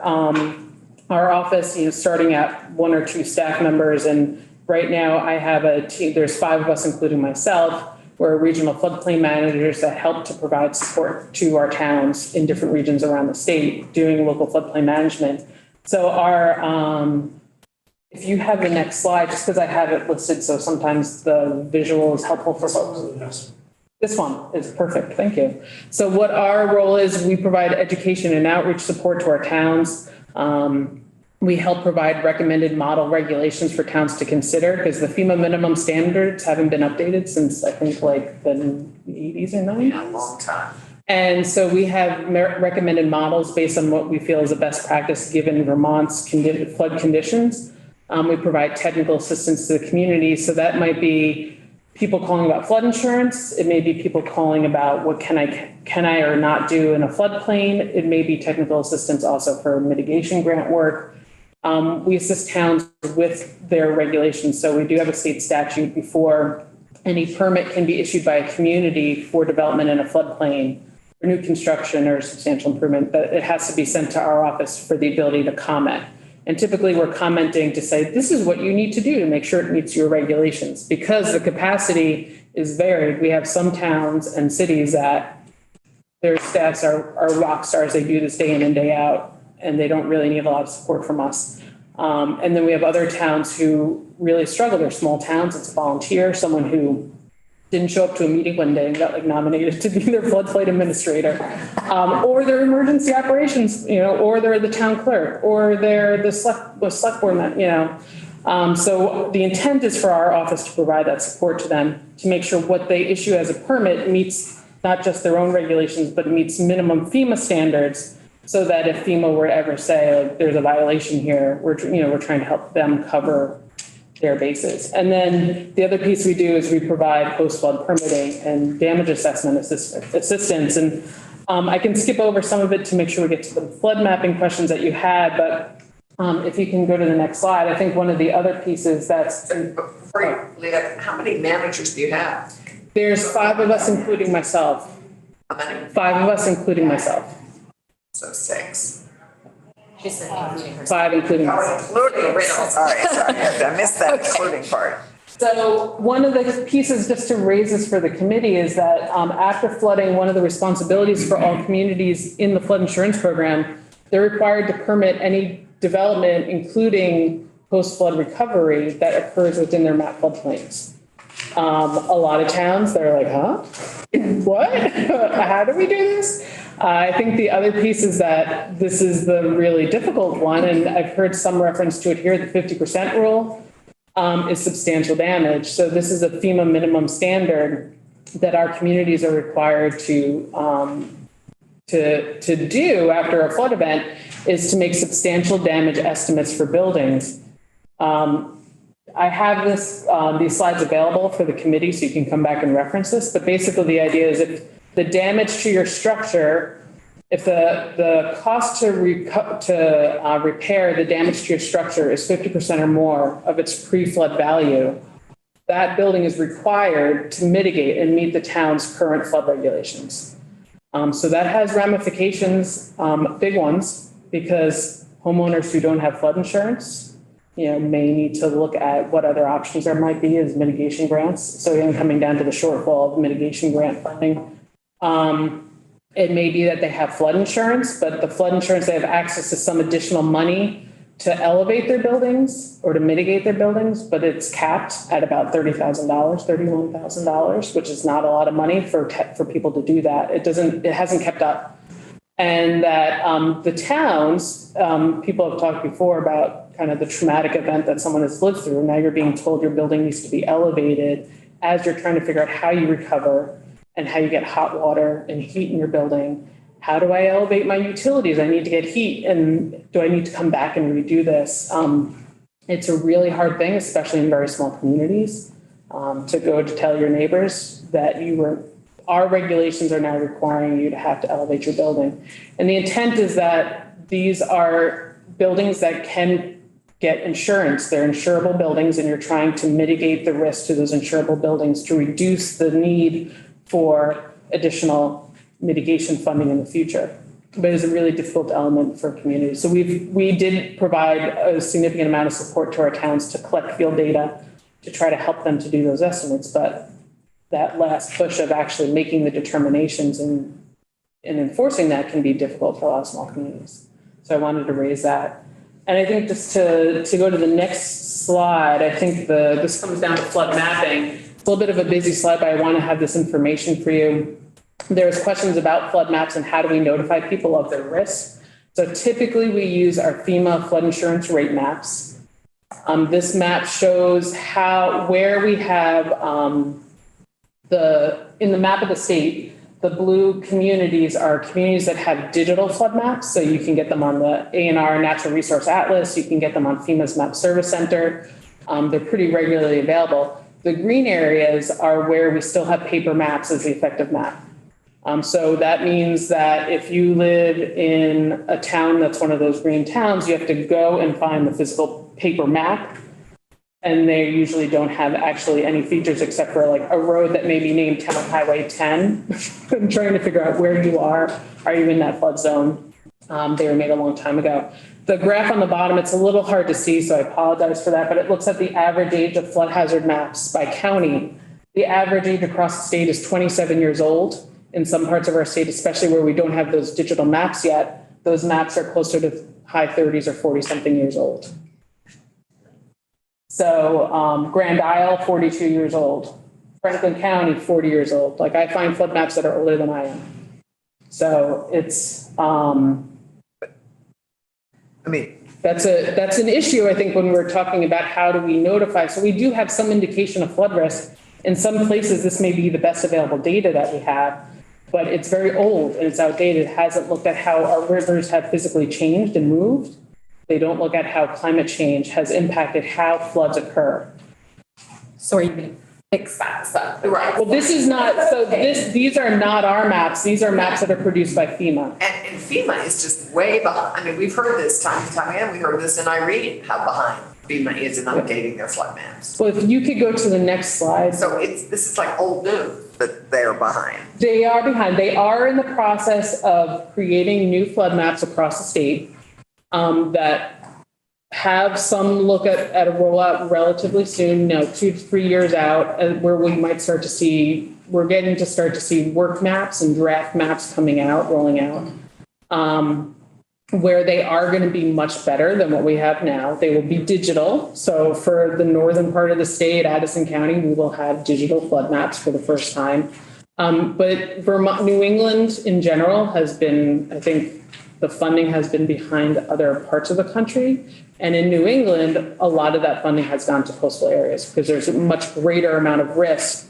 And so they're looking at where is that insurance risk basis? Because ultimately this is an insurance program looking at how we insure buildings and structures. It's not a comprehensive program of how do we manage floods and mitigate floodplains and flood risk. So we have that projected prep deadline that's about 4 or 5 months before we have effective flood maps. Is what you're saying that the data we get from this isn't useful for mitigation work?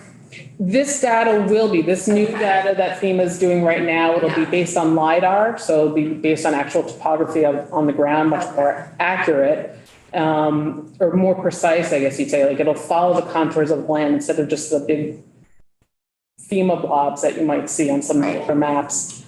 I think one of the things that people have very much recognized, FEMA's been tasked with incorporating climate-informed science. They call it CISA, climate-informed science.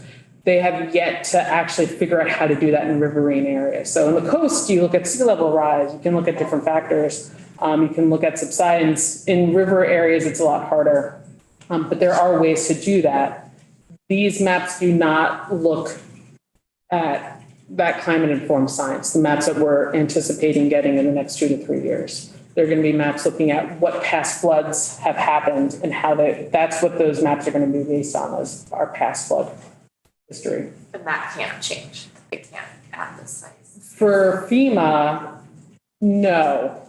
I mean, maybe. I think right now they're in process. Okay. So they're far along enough in the process that they would probably say, we would come back and do that again. Okay. So a lot of the big push, you could see a lot of the northern part of the state that's green, spring 2026, summer 2026, that's where a lot of our paper maps are. And the big, I think, priority for those areas have been to be able to just have digital flood maps as a first piece. And then I think the idea is providing updated data, but that's based upon FEMA's funding and FEMA's mapping schedule. So we are not a participant in the scoping and data creation. We are basically helping to support our towns through the process. Senator Clarkson. But we have a huge amount of current knowledge on flood mapping of ourselves. In some ways, we should be doing this ourselves. I mean, and not relying on FEMA. Well, one of the things, Mike, if you go to the next slide, one of the things I did want to touch on is that the State Agency of Natural Resources, that we do map flood-related erosion hazards, we map river corridors, looking at that physical movement of the stream. FEMA's looking at water that comes up and out and floods the floodplain, water that comes up and out. We're looking at the Agency of Natural Resources. We're looking at how those stream channels move and change over time. It's a natural river process, but it's not part of FEMA's maps. So we've had maps in Stowe. We have maps now in the Lamoille Basin since this past flood where the stream channels outside of FEMA's map floodplain because it's moved. That's what happens to rivers during flood events. Senator Brock. These clearly understanding changes that affect flood risk is critical, but we've had in this last storm in particular, we've had landslides. We've had a situation, for example, in Ripton.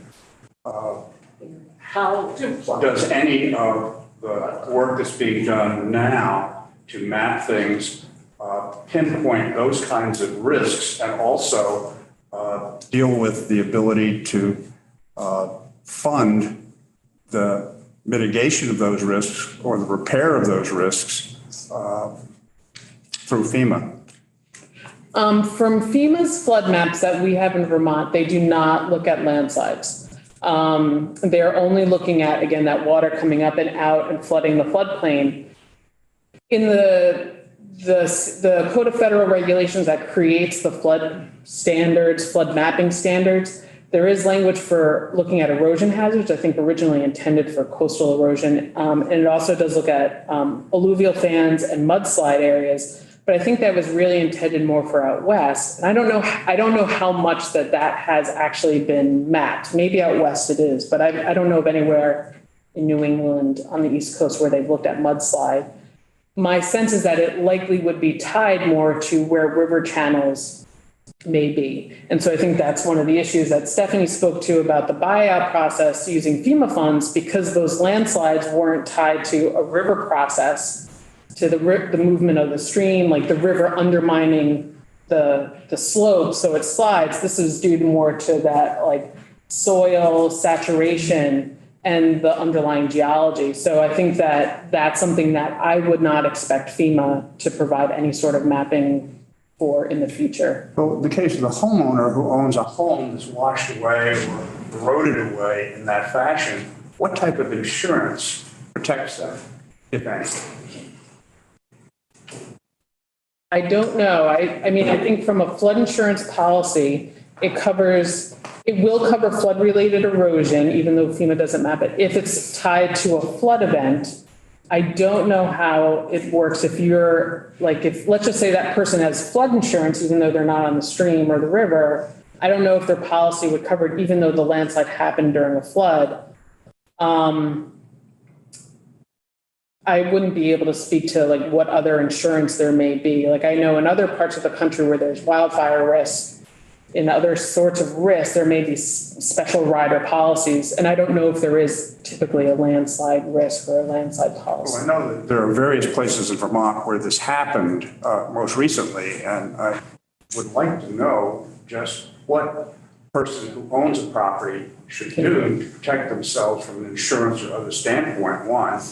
Two, what assistance is provided, whether it be by FEMA or any other agency when such a thing happens? And we certainly have the events that have happened recently that can perhaps guide us as to what kind of response we've seen to that. Is there anything that you can perhaps provide us offline or separate? I can, and maybe also pull in the folks from financial regulation who might have a better picture of the broader insurance market, because our world is very focused on flood or river related types of. But this is all water related. It is.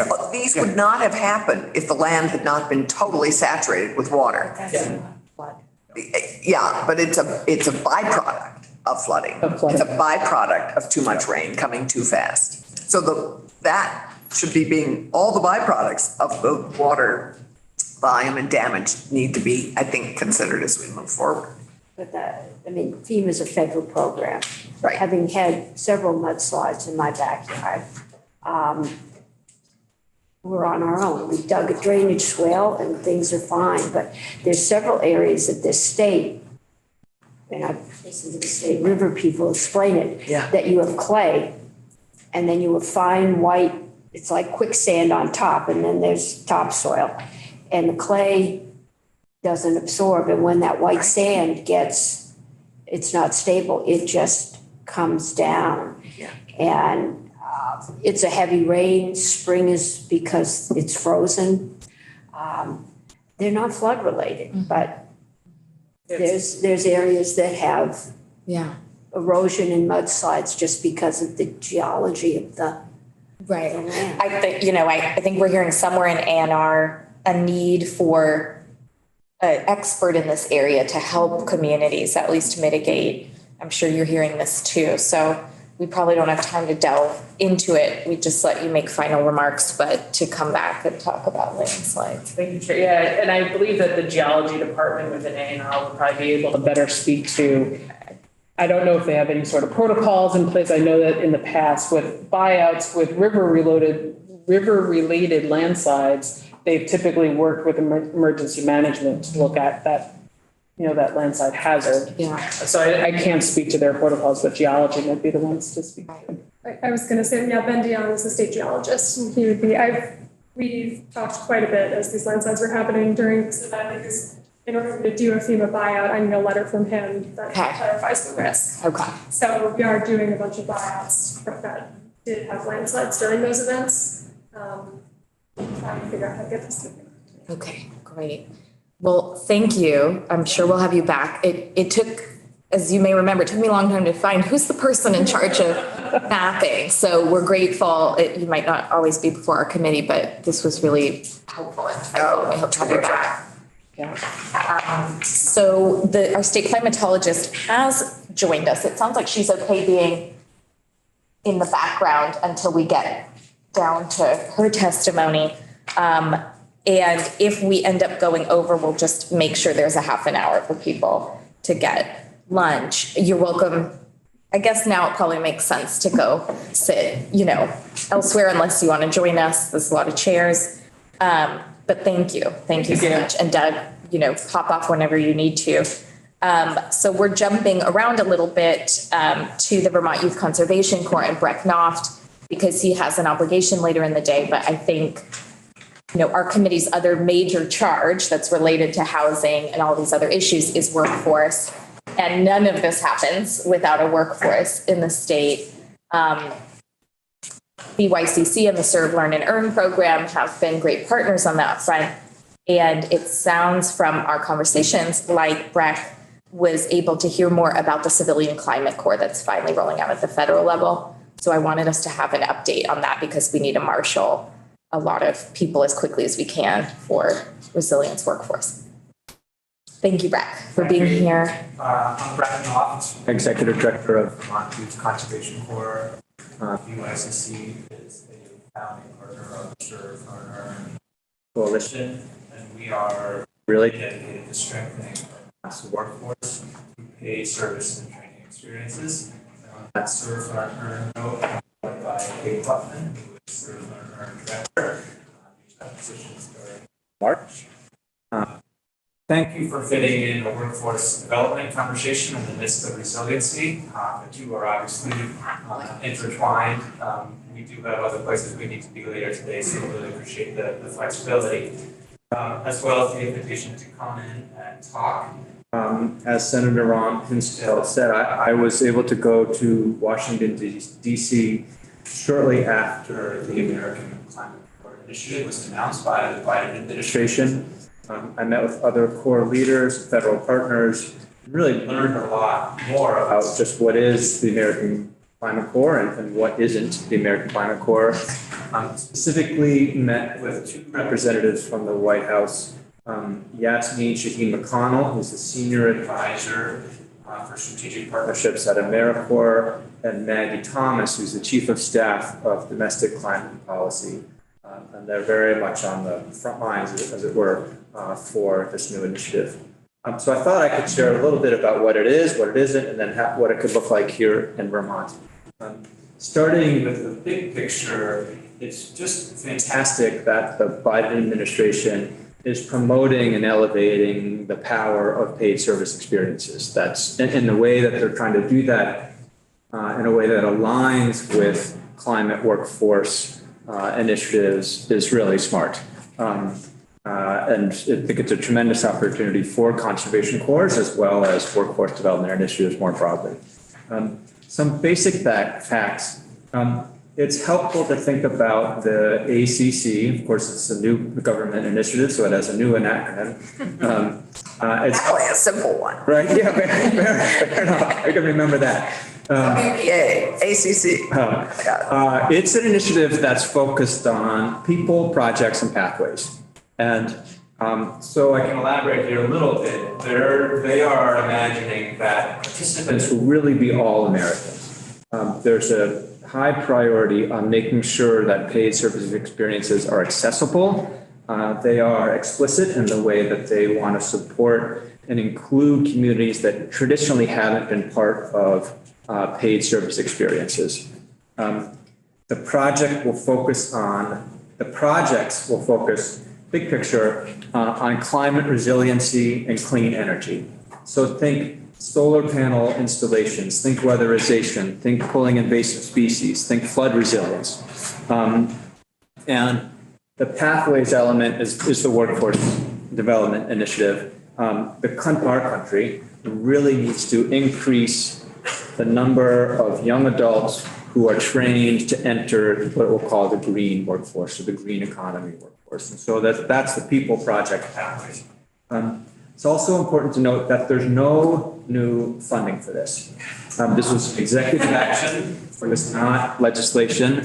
There is funding that can be found in the bipartisan infrastructure law and the Inflation Reduction Act. And so what the White House is now doing is they're pouring through those laws and looking for opportunities to steer this type of funding towards projects, people, pathways. The White House hopes to enroll 20,000 members in this work in 2024. And for context, there's about 140, 150 different conservation corps across the country. Collectively, we enroll roughly 23,000 members in any given year. But if you look at the numbers more carefully, it leads us to an important point, which is that this is not going to be a new program. So they're not going to have 20,000 American Climate Corps members working alongside 23,000 Conservation Corps members. There's going to be a lot of overlap there. And so this is really about leveraging the work of existing organizations to harness their strengths, to help with recruitment, to focus the work where it's needed most. And what we can do in Vermont is to steer funds that have been set aside for the American Climate Corps or that can be found in this legislation into Vermont. Though my last kind of takeaway from my time in DC, and maybe I was naive here, but it's really clear and I would say surprising that the initiative was announced without a really clear fleshed out implementation plan. I think there's an opportunity for us to define what the American Climate Corps is, but there's no funding and there's no plan. It's a great and noble idea and we should lean into it. But to think that there's a tranche of money coming into a new program, let me disabuse you of that notion here. So some ideas on what it could look like as we're trying to harness this, if you will, leverage this and implement it here in Vermont. I think it's really important to look at organizations or partnerships that are focused on the people, projects, and pathways in ways that align with the Civilian Climate Corps. And that's where I'm going to connect us back to the Serve, Learn, Earn Coalition, because that really aligns with the work of the ACC. So Serve, Learn, Earn is VYCC, Vermont Works for Women, Audubon Vermont, and Resource. And all four of our organizations focus on people pathways projects. Some numbers here over the last 2 years. Collectively, we've had over 1,000 people work, learn, serve in our programs and organization. Those participants have enrolled for more than 7,200 service weeks, and they've earned over $2.6 million in wages and stipends and over 300 credentials of value. And so this is where what we're trying to do is not just complete projects, but train participants and provide real skills in a way that they can take that and support the economy. So collectively, we're not ready to change our name to be the American Climate Corps, but we are doing the work. So there's some branding nuance there that we have to finesse.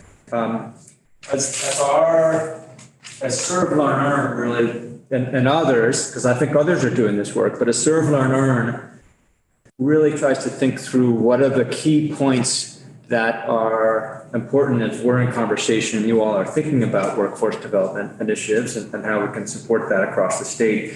There's a few points that I would make. One is that compensation is really key. So if you're a participant and you're trying to access an experience, program providers need to be able to make the experience as valuable as possible. A key piece of that is compensation. And also need to make. Let's see it. I'll survive. Okay. We need to make the connection between the project work and the impact, the beneficial impact on climate as defensible and as explicit as possible.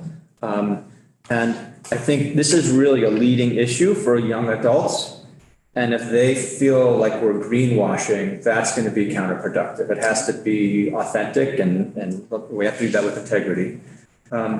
And we are doing that, and that feels really good. So one example of that would be the way our resource is working with Area Up, and their youth build program is highly focused on flood recovery. And as we know, as we've been talking about the last 2 hours here, last hour and a half here, there's a direct connection there. Another piece that I would say is that it's very important for our organization to be providing support for our members. We're seeing them come in with one needs. And one example is mental health services. And so being able to not just say, here's a job, go to it, but be able to provide some wraparound services is really important.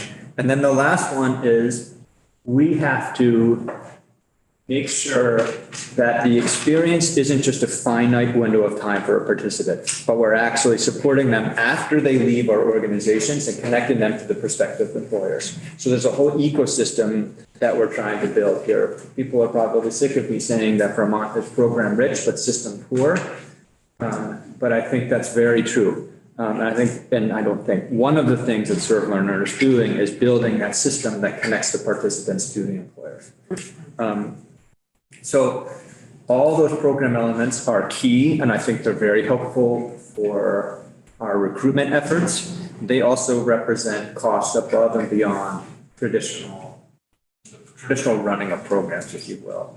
And so if we're going to align our workforce needs with our climate needs, which is a big piece of what the American Climate Corps is about, we were making the case that it's important for the legislator to continue the support of the Serve Learner Coalition. We're requesting $2.37 million this year. That's similar to what we were able to secure and are really grateful for last year. It does represent a 3% increase over last year. And we're asking that those funds be moved from one time into the base budget. And I know we'll have more conversations about that as the legislative process and the new session kicks off in January. But want to provide a bit of a factual overview as well as a bit of perspective as well. Did you want to add anything before we take questions? No, I'm just here to answer any questions if they come. Senator Clemson. Yeah, I mean, no funding, no program, and up to states to kind of figure out how to incorporate them. I'm a little concerned that they're also going to, I mean, AmeriCorps is very designed to do the same thing. I mean, we're already doing, as you know, a lot to educate and train our green workforce. It's not like this is new. It's a great idea, but we already have Vista and we already have AmeriCorps, both of which could be used in exactly the same capacity. So it's like a layering of another thing. And I don't know, how much do you coordinate with AmeriCorps at the moment? Because we have a lot of AmeriCorps workers here in Vermont. Yeah, fair amount. So VYCC and Resource, I think, are the two largest AmeriCorps programs in Vermont. We work really closely with the Commission, Serve Vermont. At times, VYCC works directly with the Corporation for National Community Service. And just grateful for that partnership. Phil Coling and I are in regular conversation about ACC and what does it look like here in Vermont? And a lot of these ideas are ideas that Phil and I share, I think. I don't want to speak for him, but I did talk with him yesterday and. But AmeriCorps comes with money. I guess my question is, can't we merge those two because they're so alike? I mean, they're not that different. The American Climate Corps and AmeriCorps? Yeah, I mean, there's one word difference. And AmeriCorps has been doing a lot of some of this work, of the resilience work in our forests and on our trails and on a bunch of them. So I'm just hoping that we can, because money's going to be a huge challenge this year. And it's, I just would hope that we could align programs that already exist and are already funded with some of the objectives of the ACC. We are philosophically and practically aligned. I would just also add that some of our partners also participate in AmeriCorps through the Vermont Housing and Conservation Board, as well as the ECO program through A&R.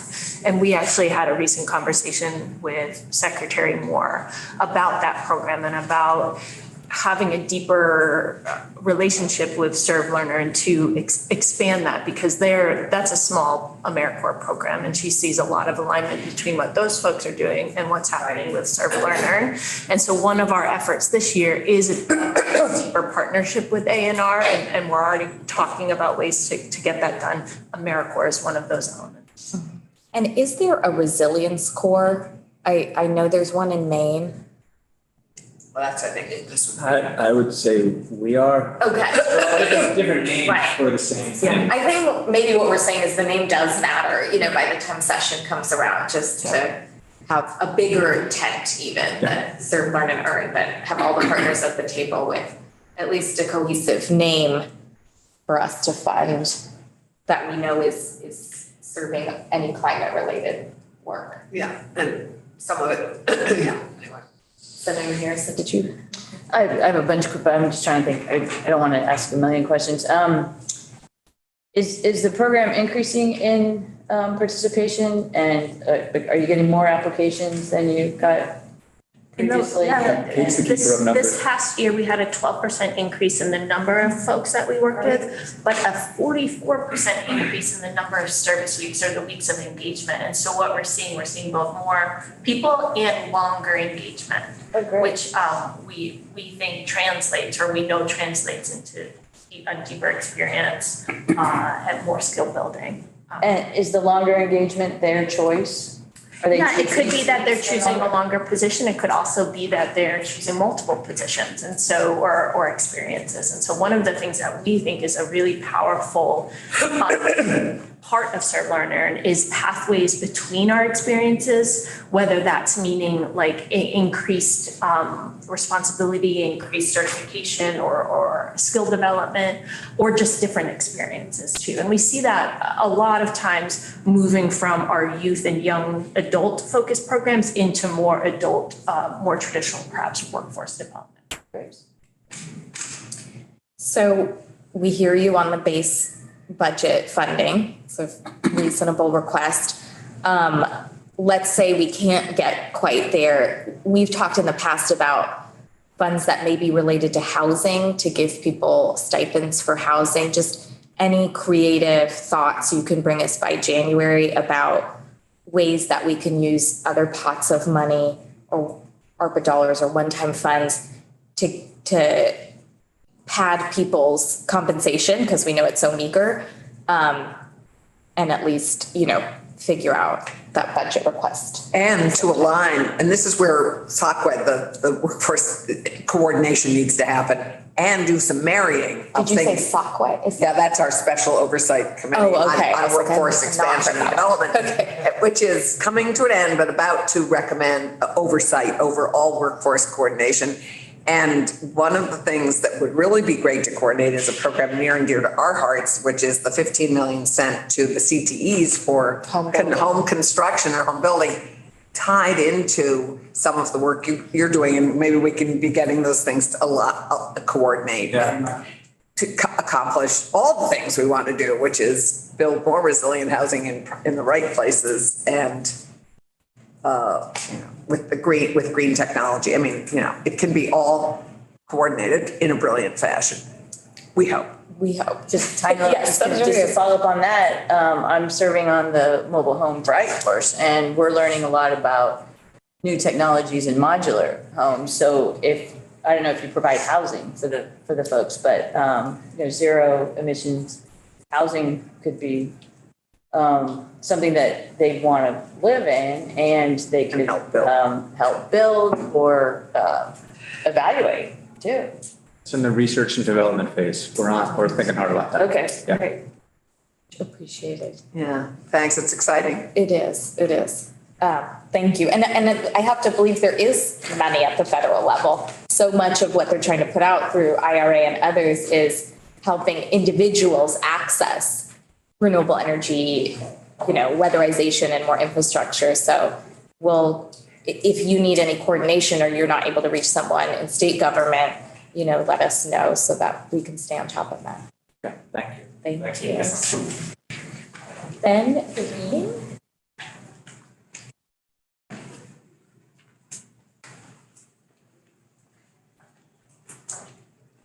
So I think again, as you settle in, and for Senator McCormick's benefit, we're not trying to take over jurisdiction over dam safety or anything related to environmental conservation. I think this flood experience, as probably has happened in the past, has brought to the forefront the threat to property and life. And as we travel around the state, people are talking to us about private dams that are jeopardized. They're, telling us their experiences in Montpelier from the Wrightsville Dam scare and not knowing who to talk to and where to go.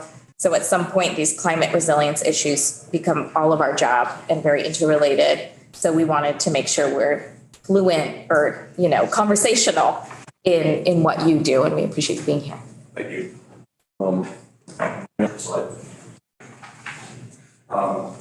My name is Ben Green. I'm the section chief, dam safety engineer for the Vermont Dam Safety Program. Thanks very much for the invitation to present today. I'm going to focus on the dam safety program, our general activities, our activities regarding the flood event that happened in July, some of our ongoing recovery work, and address any questions you may have. I'm going to focus on the small part related to dams and small part of climate resilience, a more comprehensive vision for the agency's climate action, understanding and development. We'll present its next legislative session. The photograph shown here on the first slide is the Waterbury Dam, which is owned and regulated by the DEC and is the largest state-owned dam. Next slide, please. So I wanted to start out by briefly going over some dam safety, kind of the brief history of dam safety in Vermont. To kind of set the stage. There's been over 75 dam failures since 1900, according to our records. So the notable most notable ones are listed here. In 1852 was a failure of a dam, Perrin Dam in Bennington, which has actually been rebuilt and is still in service today. It resulted in a loss of life. In 1876, believe it or not, Vermont was actually the first state in the nation to pass dam safety legislation. Another thing to be proud of. Failure of Mill Dam in Massachusetts, which is still the deadliest dam failure in New England history with 139 lives lost. The 1927 flood was a very notable event. It's a flood of record in the state and resulted in estimated life loss of around 85 people, and likely some of those due to dam failures. Following that, the Winooski River flood control dams, for which Waterbury is one and East Barre and Wrightsville the other two, were constructed, and they're still owned and operated by the state to this day. The period of the 1960s was a dam building period in Vermont. For example, the major Connecticut River flood control dams were built. There was also a good number of agricultural and recreational dams built in that time period. In the early 80s, the state statutes relative to dams, Chapter 43, was enacted and updated to try to keep pace with the federal dam safety legislation that came about due to some major dam failures out west as sort of the industry developed. Tropical Storm Irene was in 2011. We were fortunate not to have any major dam failures during that event. In 2018, again, there was a statute change, Act 161 to Chapter 43, that gave our program more authorities than we'd had previously, as well as rulemaking authority. And then obviously we had the flood event this year, which resulted in the failure or breach of 5 regulated dams and the overtopping of over 50 dams. So our performance during this flood event, unfortunately, was not quite as good as Irene, unfortunately. Next slide, please. Just to give a brief overview of the program, we're located in the Water Investment Division. Our mission statement's listed here. It's basically to reduce the risk to life, property, and the environment due to dams. We do that through several different things. We own dams. We do dam regulation of non-hydropower, non-federal dams. That means if the dam does not have hydropower that puts power out to the grid, it falls to our jurisdiction. And a non-federal dam means it's not federally owned or regulated. We also own dams. We own 14 dams across the state, including the 3 Winooski River flood control dams. Current staffing, we have 2 licensed engineers, myself being one, and another that's a limited service employee. We have 2 staff engineers, one of which is a limited service employee, and we just recently got a program administrator who is currently funded through a FEMA grant. We also try to have a summer temporary employee that we also fund through our FEMA grants, usually a local college student in civil engineering. On the regulatory side, we operate under State Statute 10 VSA Chapter 43, which gives us dam safety jurisdiction again over non-federal, non-power dams, and that gives us provisions related to things like inspections, our permitting process, and how to handle a procedure to handle unsafe dams. On the ownership side, as I mentioned, we have 14 dams that we do all ownership activities at, including regular monitoring, maintenance, flood operations, capital planning, emergency action planning, et cetera. And when you say the rules are in development, that's been a while. When are those expected to be finished? So the first part was completed in 2020, and the second part is slated for completion in 2025. Really? That long. And then what is limited service? Limited service means they're on essentially a limited contract. They're only with us for essentially a temp employee. They're with us for a 5-year period.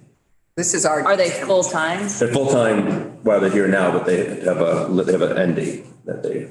And they have limited aspects of state employee benefit aspect. They have, as I understand, they have most benefits, but they do have an end date to their employment. Yep. Do you expect to fill that position, those 2 positions? Because that's half of. We hope to, our leadership's endeavored to make those positions permanent positions, and unfortunately haven't been successful. But we're going to try again this legislature. Trying this budget session. It's a good year for it. Okay, so can I just want to really understand? Yes. Because you have 5 folks, 4 of them are the technical people, and what I'm hearing is 2 of the technical people, or half, are not, so they're not permanent because of the way the job is, not because the people don't want to be permanent. Correct. It's the way the positions were made available with a limited timeframe. Okay. So you're going to request that they be permanent, or? Yeah, we already tried. Yeah, we've been trying. Try again. We wish you, this is the year for you to push harder on it. Good year for more resilience and more dam work, as it were. Thanks. Thank you. And I see later in the slides, you're going to talk about the 60% of dams that are private. Yes. Are you going to touch throughout on? Yeah, that's your my chart oversight? in the presentation. Okay. Kind of breaks out some of the inventory. Yeah. Did the work get finished on the Waterbury Dam? I guess in terms of the major spillway rehabilitation project, it's just yeah. physically started yet. It's still probably 5 years out before that looks good. Sure. I have a slide about that as well. All right. Kind of briefly go through that. Okay. Very interesting tour. Next slide, please. Before we continue, I just wanted to briefly review how dams are classified in the state as well as nationwide, and that's by hazard potential. Hazard potential has to do with downstream risk the dam poses. Should the dam have an uncontrolled release or a failure? There's 4 classifications: high, significant, low, and minimal. And again, every state in our inventory, every dam in our inventory is given one of those classifications based on what we understand to be the risk downstream. High hazard dam is one. If the dam were to fail, it would result in probable loss of life. Significant hazard, no probable loss of life, but we'd expect quite a bit of property losses, lifeline losses, or environmental losses. And then a low hazard dam is one. If it were to fail, we would expect no loss of life. It would be pretty limited impacts downstream. And a minimal hazard dam is essentially just a low hazard dam, a small low hazard dam. So I'm going to be referring to hazard class a little bit as we move on. How many of our how does that break down in terms of private-public ownership under high? Under high, I don't have that number off the top of my head. We have about 44 high hazard dams. In our regulatory purview, there is certainly a portion of those that are privately owned. There are also a bunch that are state owned. I don't have that exact breakdown. I can get that for you. Yeah, great. Next slide, please. So this is we're one of the things that's a requirement of our program is to maintain an inventory of state dams in the state. We have an inventory our predecessors had built using an Access database. It's actually quite good that we've continued to build on and improve over time. Right now we have about 1,100 records in the inventory, and then broken up by different dam regulatory jurisdictions, of which there's actually 4 different dam regulatory jurisdictions in the state, which does get confusing. But about 900 of the dams are under. Or about 1,000 of the dams are under the jurisdiction of my program, of which you can see the breakouts here. 44 are high, 133 are significant, 252 are low. Is that in the tiny print? Oh, no, I see it. Yep, got it. The Public Utility Commission, another state entity, regulates hydropower dams that were built pre-Federal Power Act. They have about 21 dams that they regulate. The Federal Energy Regulatory Commission regulates the remainder of power dams, about 80. So there's about 100 power producing dams in the state. And then any dam that was built and under the ownership of the federal government doesn't apply to any of the above. So there's about 24 dams that are either owned by the Army Corps of Engineers, National Park Service, U.S. Forest Service, et cetera. So that's sort of a breakdown of the inventory in that manner. And then if you could, next slide, please, I have some pie charts that sort of break it down in a different way as well. Pie chart in the upper left of the presentation considers dam purpose. There's various different purposes for dams: recreation, hydropower, agricultural, et cetera. About 60% of our dams in Vermont, the primary purpose is recreation. Kind of a misnomer. Conversely, only 1% of the dams have a primary purpose of flood control. And that is really limited to the Winooski River Flood Control Dams, R3, the Army Corps of Engineers flood control dams in the Connecticut Basin, and then there's several NRCS, Natural Resource Conservation Service, dams that were constructed in Ludlow that are also flood control. It's our primary focus. So a fairly small number of the dams are actually primary focus is flood control.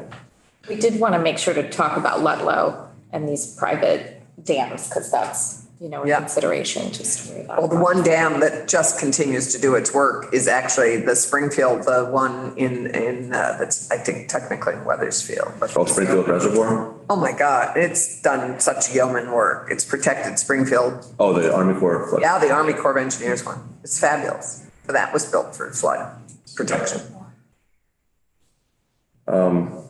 In the upper right is a pie chart that shows hazard potential classification breakout. Again, this isn't by ownership, this is just across all ownership types, but roughly 30% of the dams in Vermont are higher significant hazard rated. Keep in mind that hazard potential class is a dynamic classification as downstream areas get built out. Dams that were previously low hazard, because there's really no consequence of a failure, can become a significant or high hazard. And so that's kind of what we're seeing as we're evaluating our inventory. We're seeing an uptick in significant high hazard dams. So the 30% that you see today is probably going to be something different, each year as we continue to evaluate our inventory. Pie chart in the lower right, the lower left considers dam age. Approximately 80% of the dams in Vermont are over 50 years old. With a typical design life of 50 years, by and large, many of our dams are at a point in their, in their lifespan where they are in need of, if they haven't been already, they're in need of repair. The pie chart in the lower right considers dam ownership. And so this, I guess, it gets a little bit of your question. About 60% of our dams are actually, the majority of our dams are privately owned in Vermont. For comparison, the national average is about 65%. So we're tracking pretty well. It is kind of unusual for people to think major civil infrastructure that has public safety implications and also, public use implications can be privately owned, but it is that way with dams. And it does complicate, the management of them in many cases, because sometimes many private owners don't have the resources necessary to really maintain or comply with requirements for dam ownership. About 15% of dams are state-owned. The Agency of Natural Resources is by far the largest state entity that owns dam, actually the largest single dam owner in the state. And the agency owns over 100 dams broken up between DEC, FPR, and Fish and Wildlife. And although I don't have a pie chart for it, based on our current inspection data, approximately 40 to 50% of Vermont's dams are in poor condition. So by and large, they're at that past that 50-year time span for age, and they're at a condition rating where a lot of them are in need of upgrade. So it is a little bit of an outfall from our fairly small, limited program in the past. Can you send us that slide at some point that has That has the, a condition?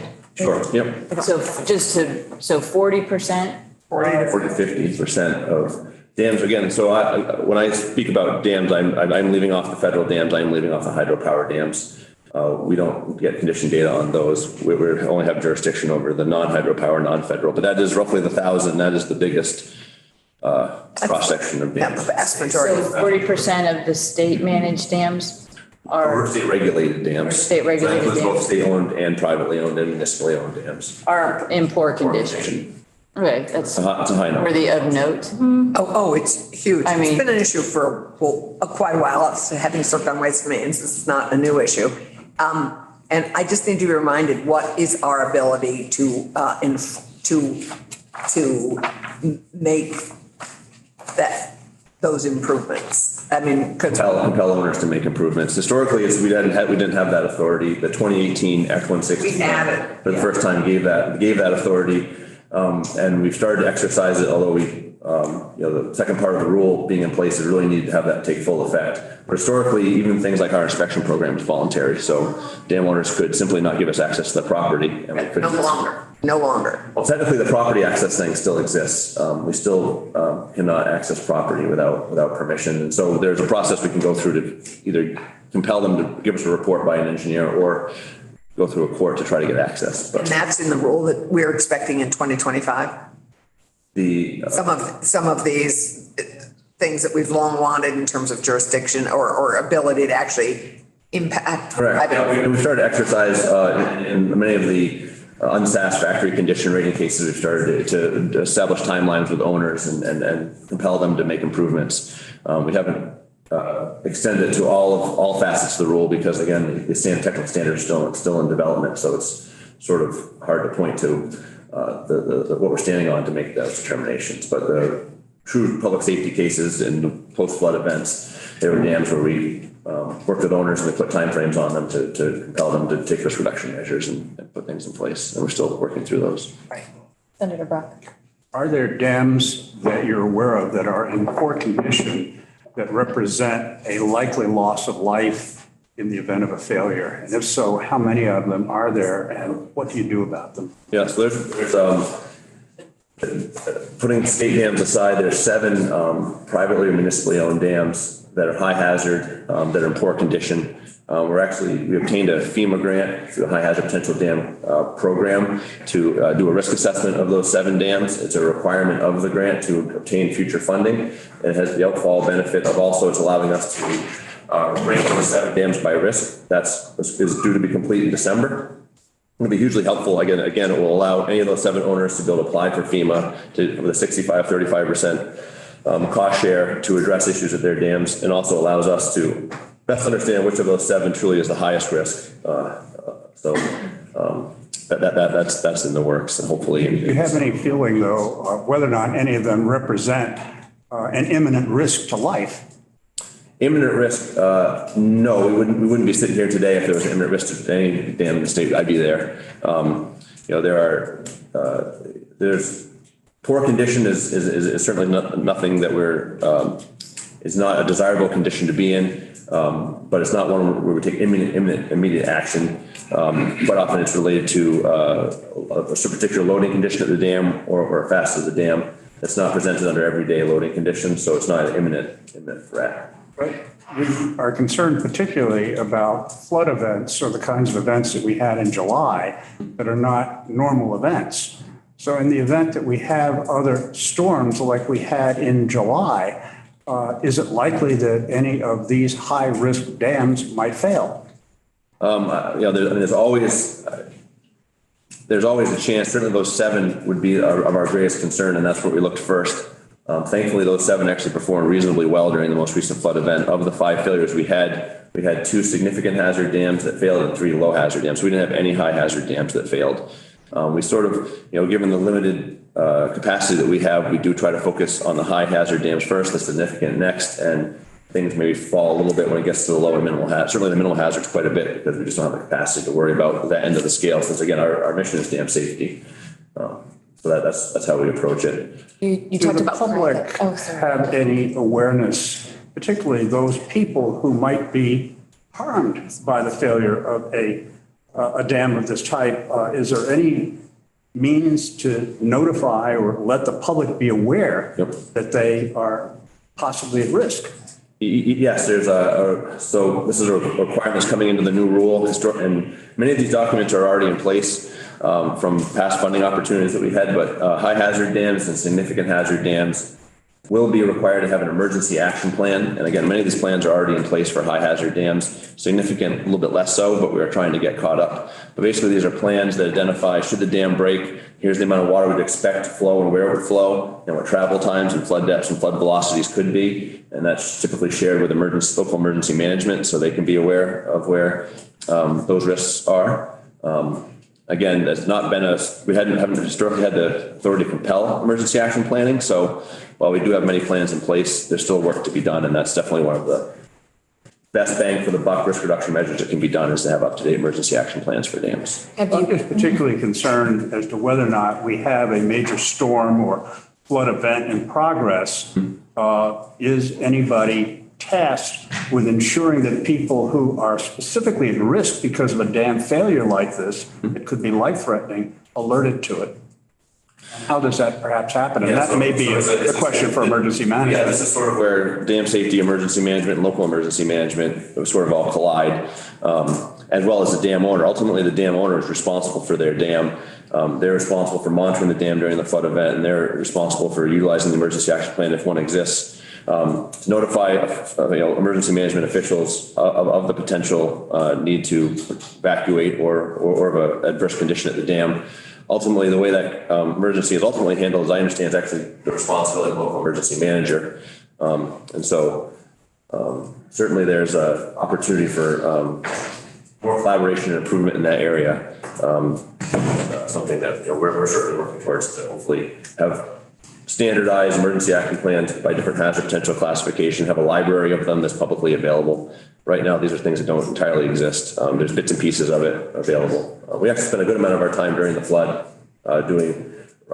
developing inundation mapping on the fly for various dams where people were concerned, and sharing that with the VEM and local emergency management people. So, do you know if similar kinds of plans exist for those dams that are not under your jurisdiction? They should, yeah, they should. Public Utility Commission, as well as certainly FERC, has a very strict emergency action plan requirement. Some of the challenges you get in there is with infrastructure information, but I believe that both Public Utility Commission and FERC dams are fairly compliant. But I don't have all that information available to me either. Can we talk about the Wrightsville Dam for a second? Just, sure. And maybe people locally in Montpelier have had this conversation, but do you feel like there's any takeaways for you about how you would do your piece differently? What ultimately did happen in terms of how high the risk was, and where was there a potential breakdown, and how that was communicated to residents? Sure. If you could bump forward a few slides, I actually have a slide about the Wrightsville Dam. So if you just pause there for just one moment, I'll go, but yeah, that's pausing that for one quick moment. So this slide's an overview of all of the performance of all of the three Winooski River flood control dams. But Wrightsville in particular, we'll talk about that.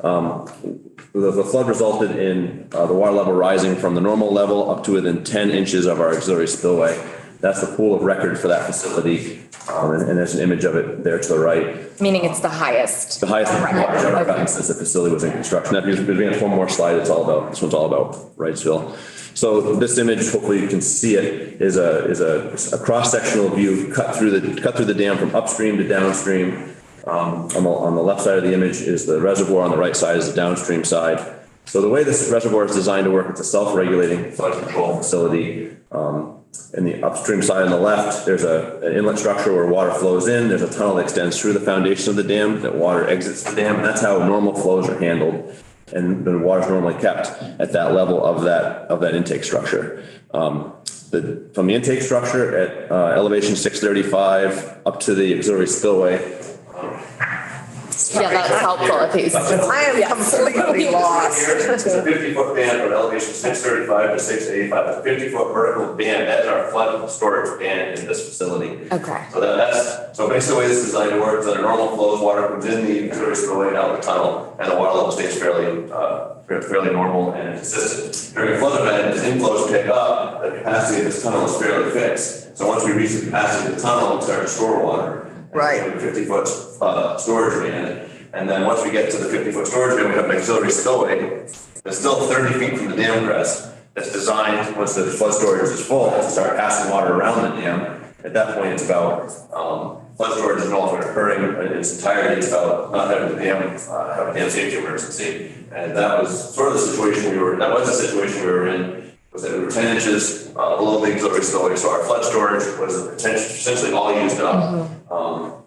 And we were very susceptible at that time to a back-to-back storm event. All this plot here shows is this is a plot of the reservoir level in time. This was our peak level here, and then you can see it took 20 days for the reservoir level to get back to normal, which is for a flood control dam like this is exceedingly long.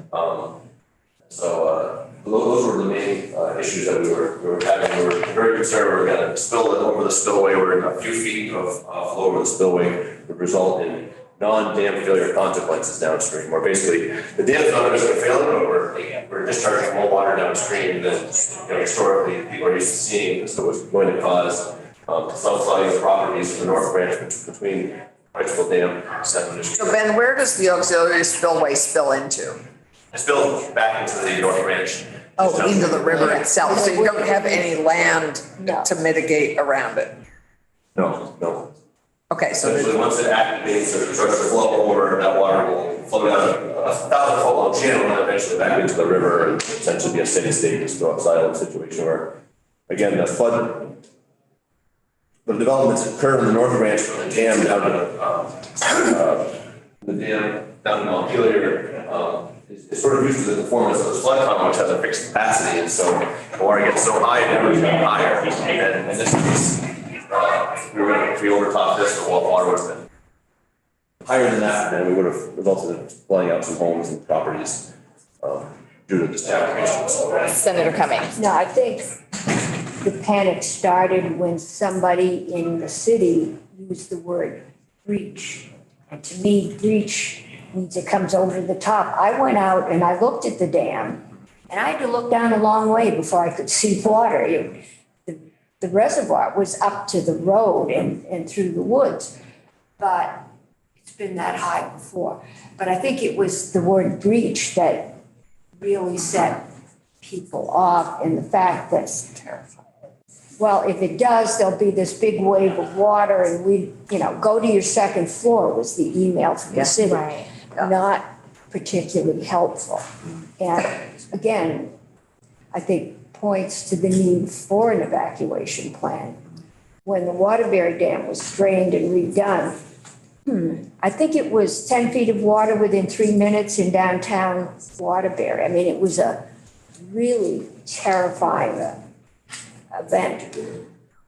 And I know in the past, actually it's about prison escapes, but in other places, in school districts use it here, you can do essentially a reverse 911, and you can get a call that says evacuate, along with the traditional fire siren or whatever else. But we really don't have a way to efficiently, in any of these circumstances, notify people what they should do, where they should go. Right. Because that wave of water would have kept going. Yeah, no, it's terrifying. Yeah.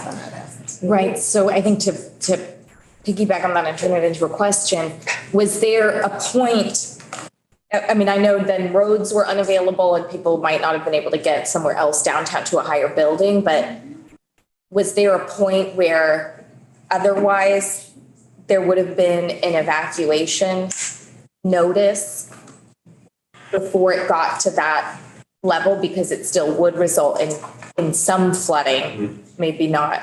Yeah, so I guess lesson learned here, Yeah. almost was not on the fly, was emergency action plans historically have two flooding scenarios, a dam failure under a normal pool condition with the water level down here, and a dam failure during a major storm event, which again is a very large discharge downstream. What we had here was actually going to be a much lesser discharge, Right. simply a non-failure consequence situation where we're going to have, again, not over top of rooftop flooding, but we're going to be flooding additional homes that have historically been high and dry and not really expected. Right. So on the fly, we worked with the Army Corps of Engineers and private consultant actually we developed inundation mapping that showed we had 1 foot of water over the spillway, several feet of water, just so we looked at different scenarios. And we shared those, not the day of the 10th, but shortly after that with the emergency management folks from Montpelier. We did not have that mapping prior to that. Okay, but the whole time someone could watch inch by inch as the water. So there's a gauge On the reservoir, Okay. it does report, takes readings every 15 minutes, only reports on the hour. Okay. So at 3 a.m. on storm started on the 10th, at 3 a.m. on the 11th, we posted staff at this facility in the assistance of our personnel from Montpelier. And he had direct contact with City of Montpelier as well as other officials tracking more carefully because reservoir rise got fast enough that we were nervous that we weren't seeing everything. Okay. I was actually posted at Waterbury at that time. And East Barry, East Barry didn't get as high, so we didn't have full-time posting there. Had a few full-time postings in Riceville and Waterbury. Okay, Senator Cummings. Marshfield, which I believe is not in Marshfield, but that was one of the flood controls, but it's privately owned now, or is that? Marshfield Dam is a Green Mountain Power owned Okay. Public Utility Commission under their jurisdiction. So I'm generally aware of it. I don't have all the details or information. I think there is a flood benefit to that facility, but it's not primary purpose. It's not flood control. It's hydropower production. But That's recreation area. Okay, because Wrightsville also and Waterbury, they also do some hydro, don't they? yes, both Waterbury and Riceville do have hydropower components. Waterbury has Green Mountain Power and Riceville and Washington Electric. So we should move on. I mean, this is a really critical topic, and I think the whole Senate and House will want to be more up to speed on this. Is there anything you wanted to say to close or to request of the legislature, or do you have to wait on that until June? Sure. Two positions. Yes. We already are I clear didn't know if on he was two positions. empowered to say I that. think the best note to give on that front is that we're actually developing an after-action report from the July flooding. We're working on a staffing plan. We're working with our agency leadership to identify appropriate staffing levels. I guess that will come from them ultimately. That's something that we're historically been aware of. When I started the program in 2017, there's only 2 of us. So Yes. in a way, we've gone forward, but we're still playing catch up. Well, it sounds like you did monumental work in the flooding event with less staff than you needed. So we really appreciate that and we thank you. Thank you. It paints a picture of what was going Just have a on. question. Yeah. One of the things is, as far as the Waterbury Dam spillway replacement project, are you comfortable that the match funding that the state is required to make is sufficient and that we have in fact set those monies aside? I'm a little less involved with the funding side of that project, but as I understand at this moment, the federal government has $40 million available for that project. I believe the state has allocated our match rate, which I think is like 7%, up to a $60 million project. And the current Army Corps of Engineers estimate is between $70 and $100 million project. So at this very moment, it seems like there's a gap, but we're still actually in the modification study phase, which will continue into next year. And then we have a 2-year design phase and then a construction phase in 2027, 2028 timeframe.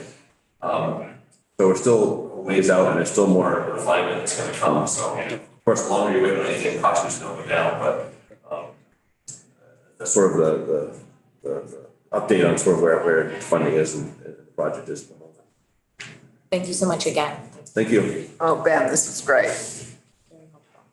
So on Zoom, we have our state climatologist, Dr. Leslie Ann Dupini-Giroux, who I did mention, I hope it's okay, Leslie Ann, that you were involved in a car accident yesterday, so you look great. I hope you're feeling okay. You know, we don't want to keep you for too long. And I love it. You might not say it yourself, but you have led or currently leading a national commission of climatologists. You know, are incredibly celebrated. We are lucky to have you. And we just wanted to make sure we heard from you about, you know, your role in events like this, in the aftermath, the recommendations you have for communities, and how we can best call on you in the future as we make our resilience plans. Perfect. Thank you so much, Chair Rams-Hildale, for the opportunity to actually share a lot of the things that I do in my capacity as a Vermont State climatologist. And I'm going to try to share my screen here. It says participant sharing disabled.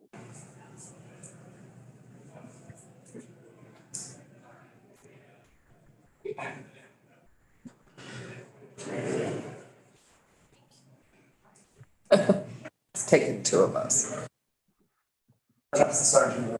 Yeah. We're dealing with some noise from another meeting happening here, so. Do you need Mike to coordinate with you on the sharing of the slides? No, I just need to share my screen if that's possible. And of course. There you go. You should be all set to share your screen now. Okay, and if you wouldn't mind, my other phone is ringing, perhaps somebody else checking in on me.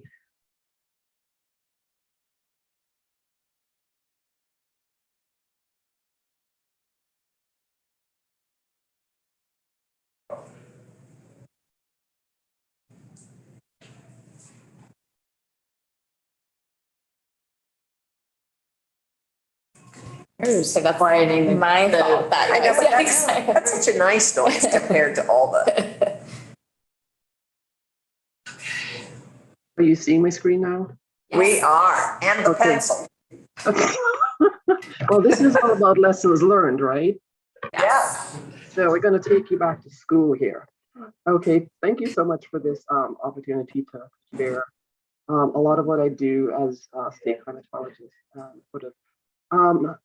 I've been doing this for 27 years, actually, and so there's a lot of stuff, but I'm going to try to keep it brief because I'm standing between you and lunch. So, tell me what you're seeing here, because I'm on a laptop right now, and I'm not sure how much is getting chopped off, if anything. The audio is not so good. Yeah, your audio is challenging. Okay.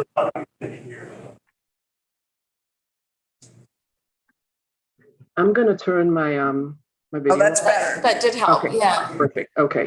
Because my regular machine was actually total as well, so apologies for that.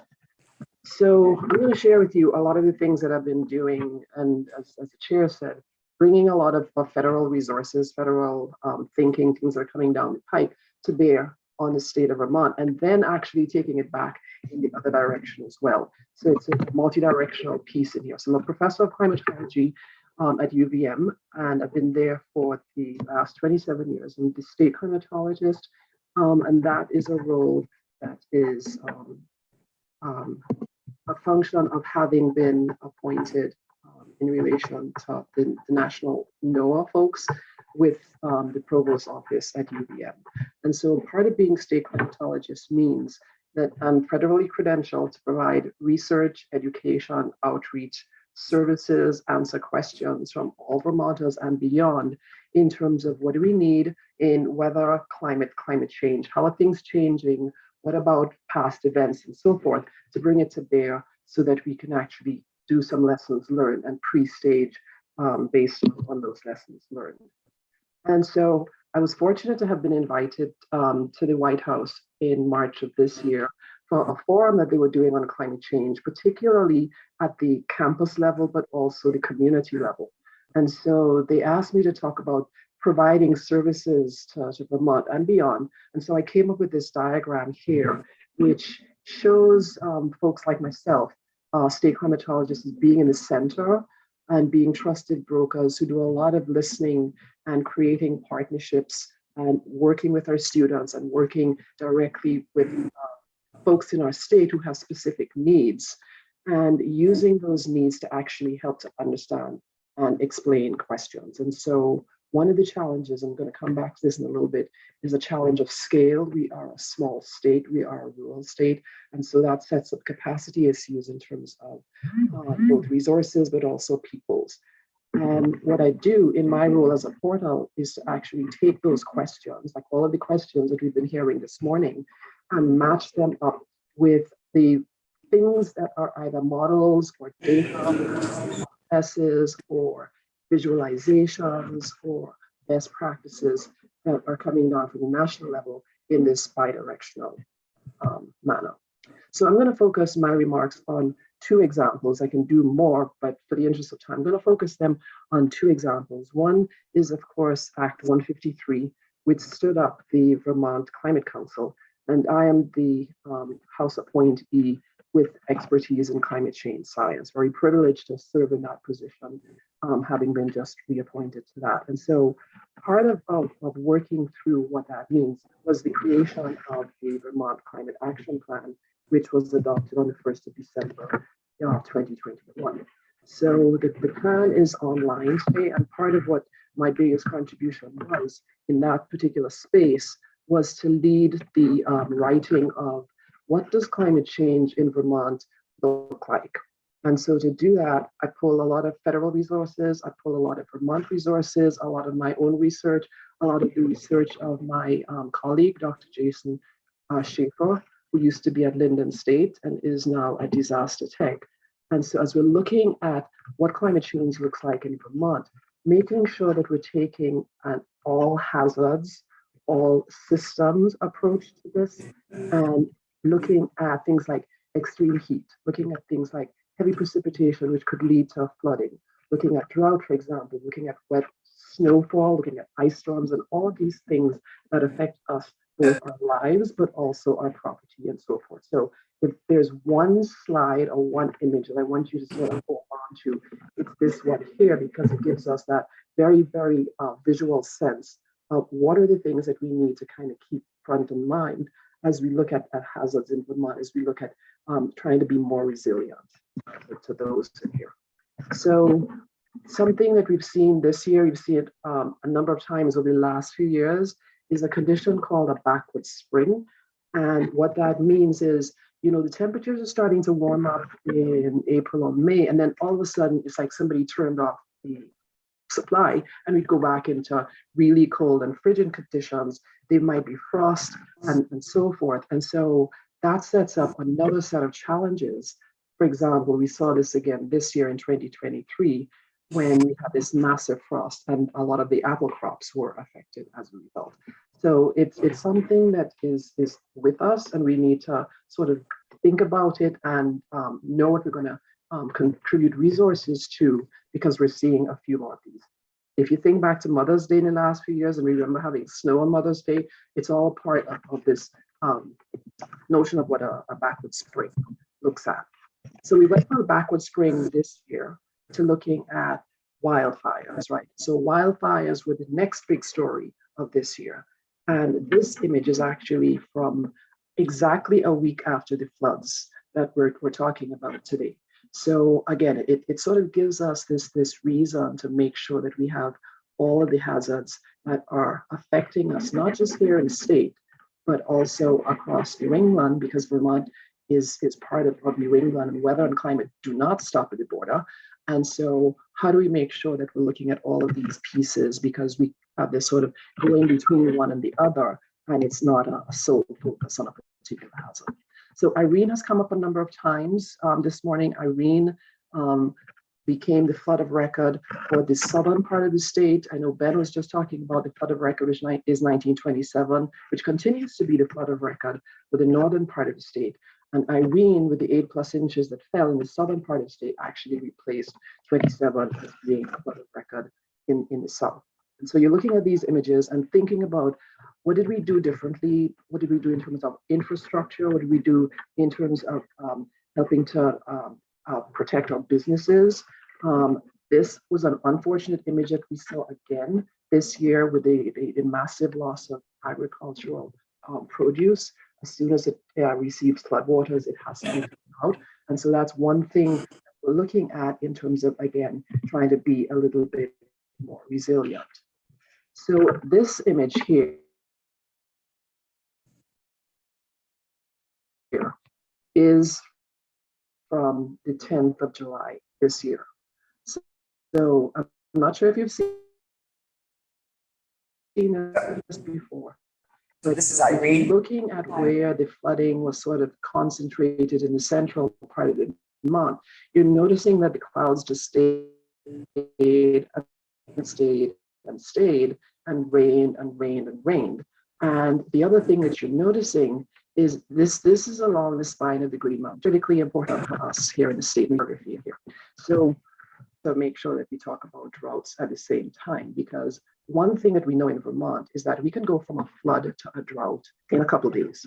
And so 1909 was one of the driest years that we have in the state. And I can tell that because this lower line here shows me the lowest that Lake Champlain has ever been. And you see 1909 started off like that, and most of the year was that dry.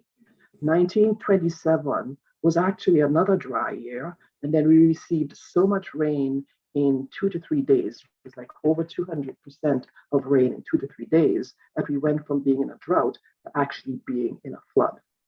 And the diagram on the lower left in here, 1966, Ben was talking about a lot of dam building in the 60s. And also in the 1960s, it was a cold decade, it was a dry decade. And so that's another thing that we need to sort of keep in mind in here. And then we fast forward to 2011.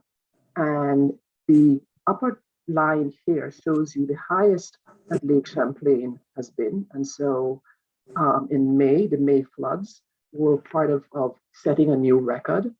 And then we went into dry conditions. We were almost actually doing a drought declaration for the August of that year before Irene hit. And Irene, with the amount of precipitation that fell, set some new records. And so we had 2 sets of records being set in 2011 alone. So what about this year? Well, this is as of last night.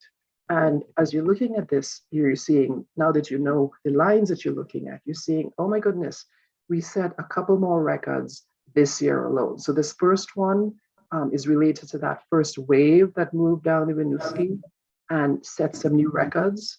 And then we got more precipitation again, and that caused a second wave that also set some records in August in here. And so again, that notion of going from the droughts that we were talking about here all the way up to setting 2 sets of records with the flooding that we saw in July and August of this year. So weather, climate, and climate change are all local. And if we look at any given county, it is not unlikely to see wet conditions, which are what these teal colors are showing you, as well as dry conditions, which is what these tan and brown colors are showing you.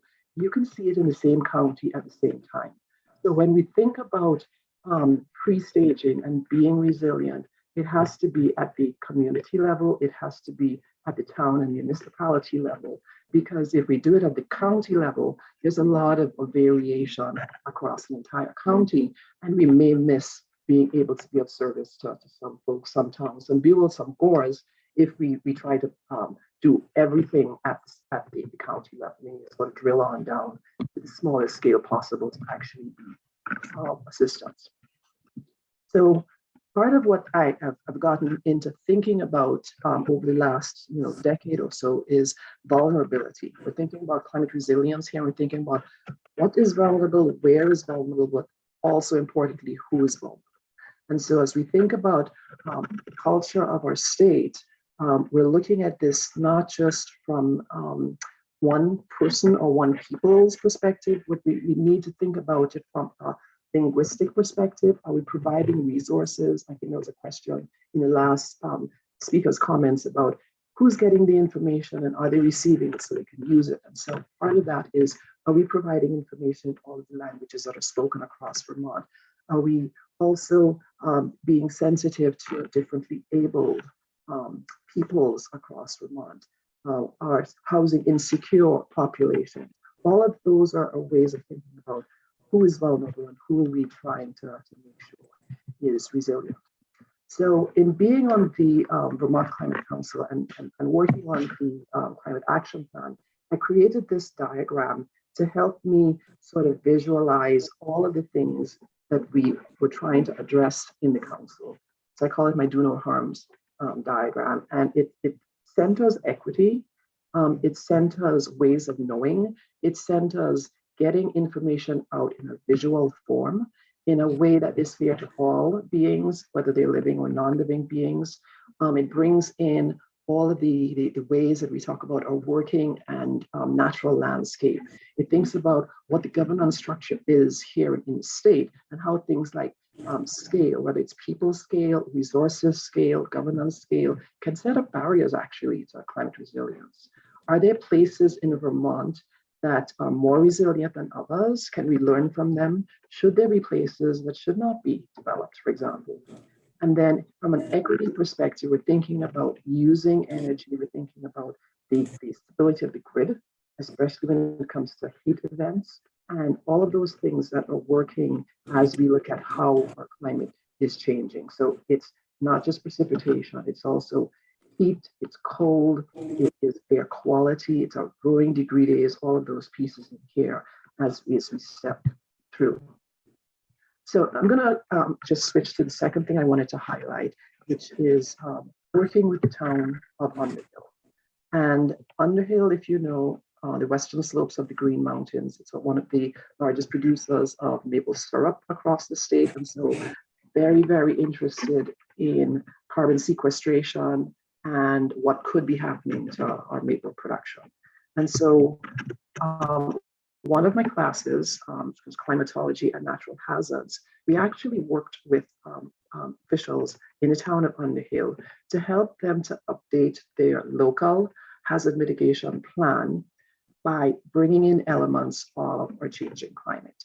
And so how did we use that information? I took that information that we worked with Underhill to produce to that climate change solutions at the White House event that I was mentioned a few minutes ago.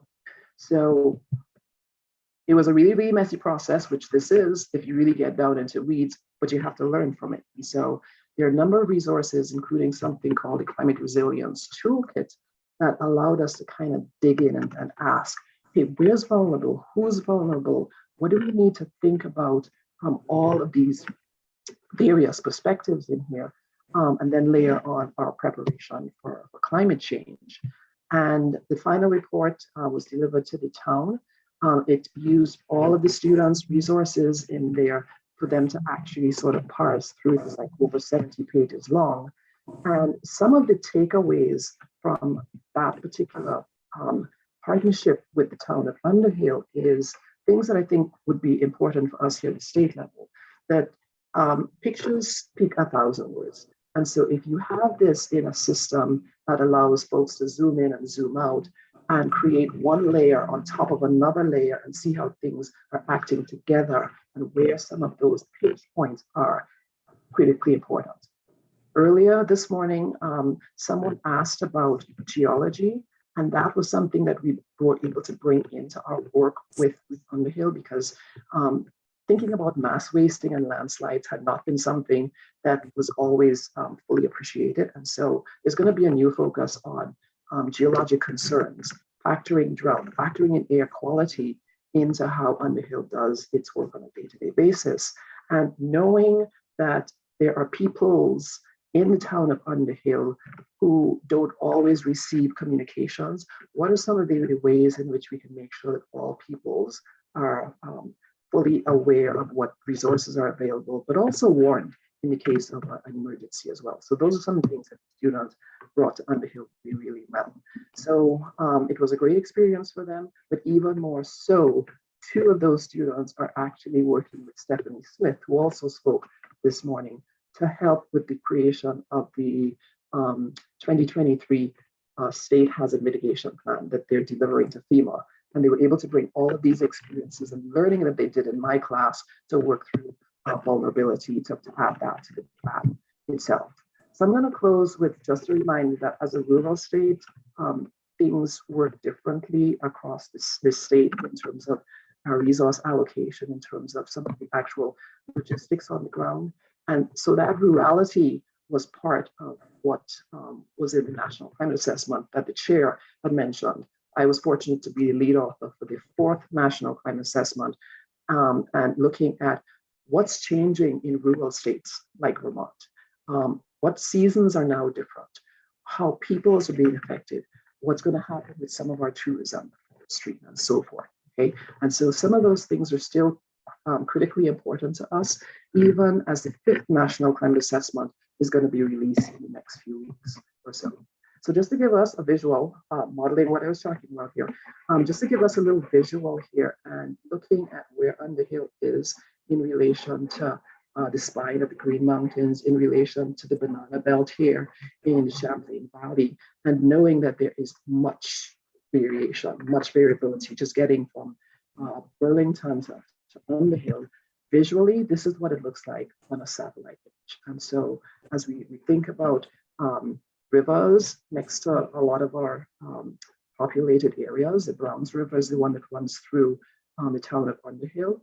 And how does that affect what happens when it gets to Underhill Center or Underhill Flats and so forth? So if you would like to have more information on what climate change looks like projected outward into the future, I was part of the State Climate Summary for Vermont. I'm happy to share all of these resources as we step forward. So I'm going to leave my email address with you. So happy to answer questions offline. I'm happy to share resources, and I'm going to stop sharing my screen here so I can turn back on my video and have a conversation. Thank you. Well, thank you so much, Dr. Dupini-Giroux. This is extremely helpful, and we'll make sure we have your slides, and Not yet, but we'll get your slides. I think there's more we want to dig into. Dare I say we have time for one question, but I really do want to end us at noon so we know that we're a half an hour behind exactly. At this moment, we're exactly we have 2 minutes until we're exactly an hour and a half an hour behind. Any burning questions? But we will look at your slides, and I know how to reach you, so we might have more questions, especially in January. Is there anything you want to leave us with about this winter? Anything that we should be thoughtful of before we get to January with especially vulnerable populations? I think there's an awesome question. And I think there's a discussion going on right now about unhoused populations. Yes. And I think it's critically important that some of those conversations move forward in a way that we reduce the vulnerability of our populations, but also knowing that this winter is going to be critically important from a heating perspective and also from an agricultural perspective, because with the flip-flop of all of these hazards that we saw, I know that there are concerns with shortage of hay and other agricultural elements. So we need to keep our peoples, our produce, and other elements of our infrastructure front and center, so that as we move forward, we're not only thinking about one versus the other, but sharing the resources equally. That makes a lot of sense. Good advice. Yes. Thank you. Really appreciate that. Thank you so much. Take care of yourself, and hopefully we'll see you again soon. Thank you. Thank you. Thank you for your work. It's wonderful to finally meet you. Likewise, and hope it's in person next time. Yes. Okay, folks, exactly noon. Love to start at 12:30 and let everyone know we're about a half an hour behind, but we could say, 20 to 30 minutes, given that we don't have one of our 3 witnesses for the noon hour. But let's go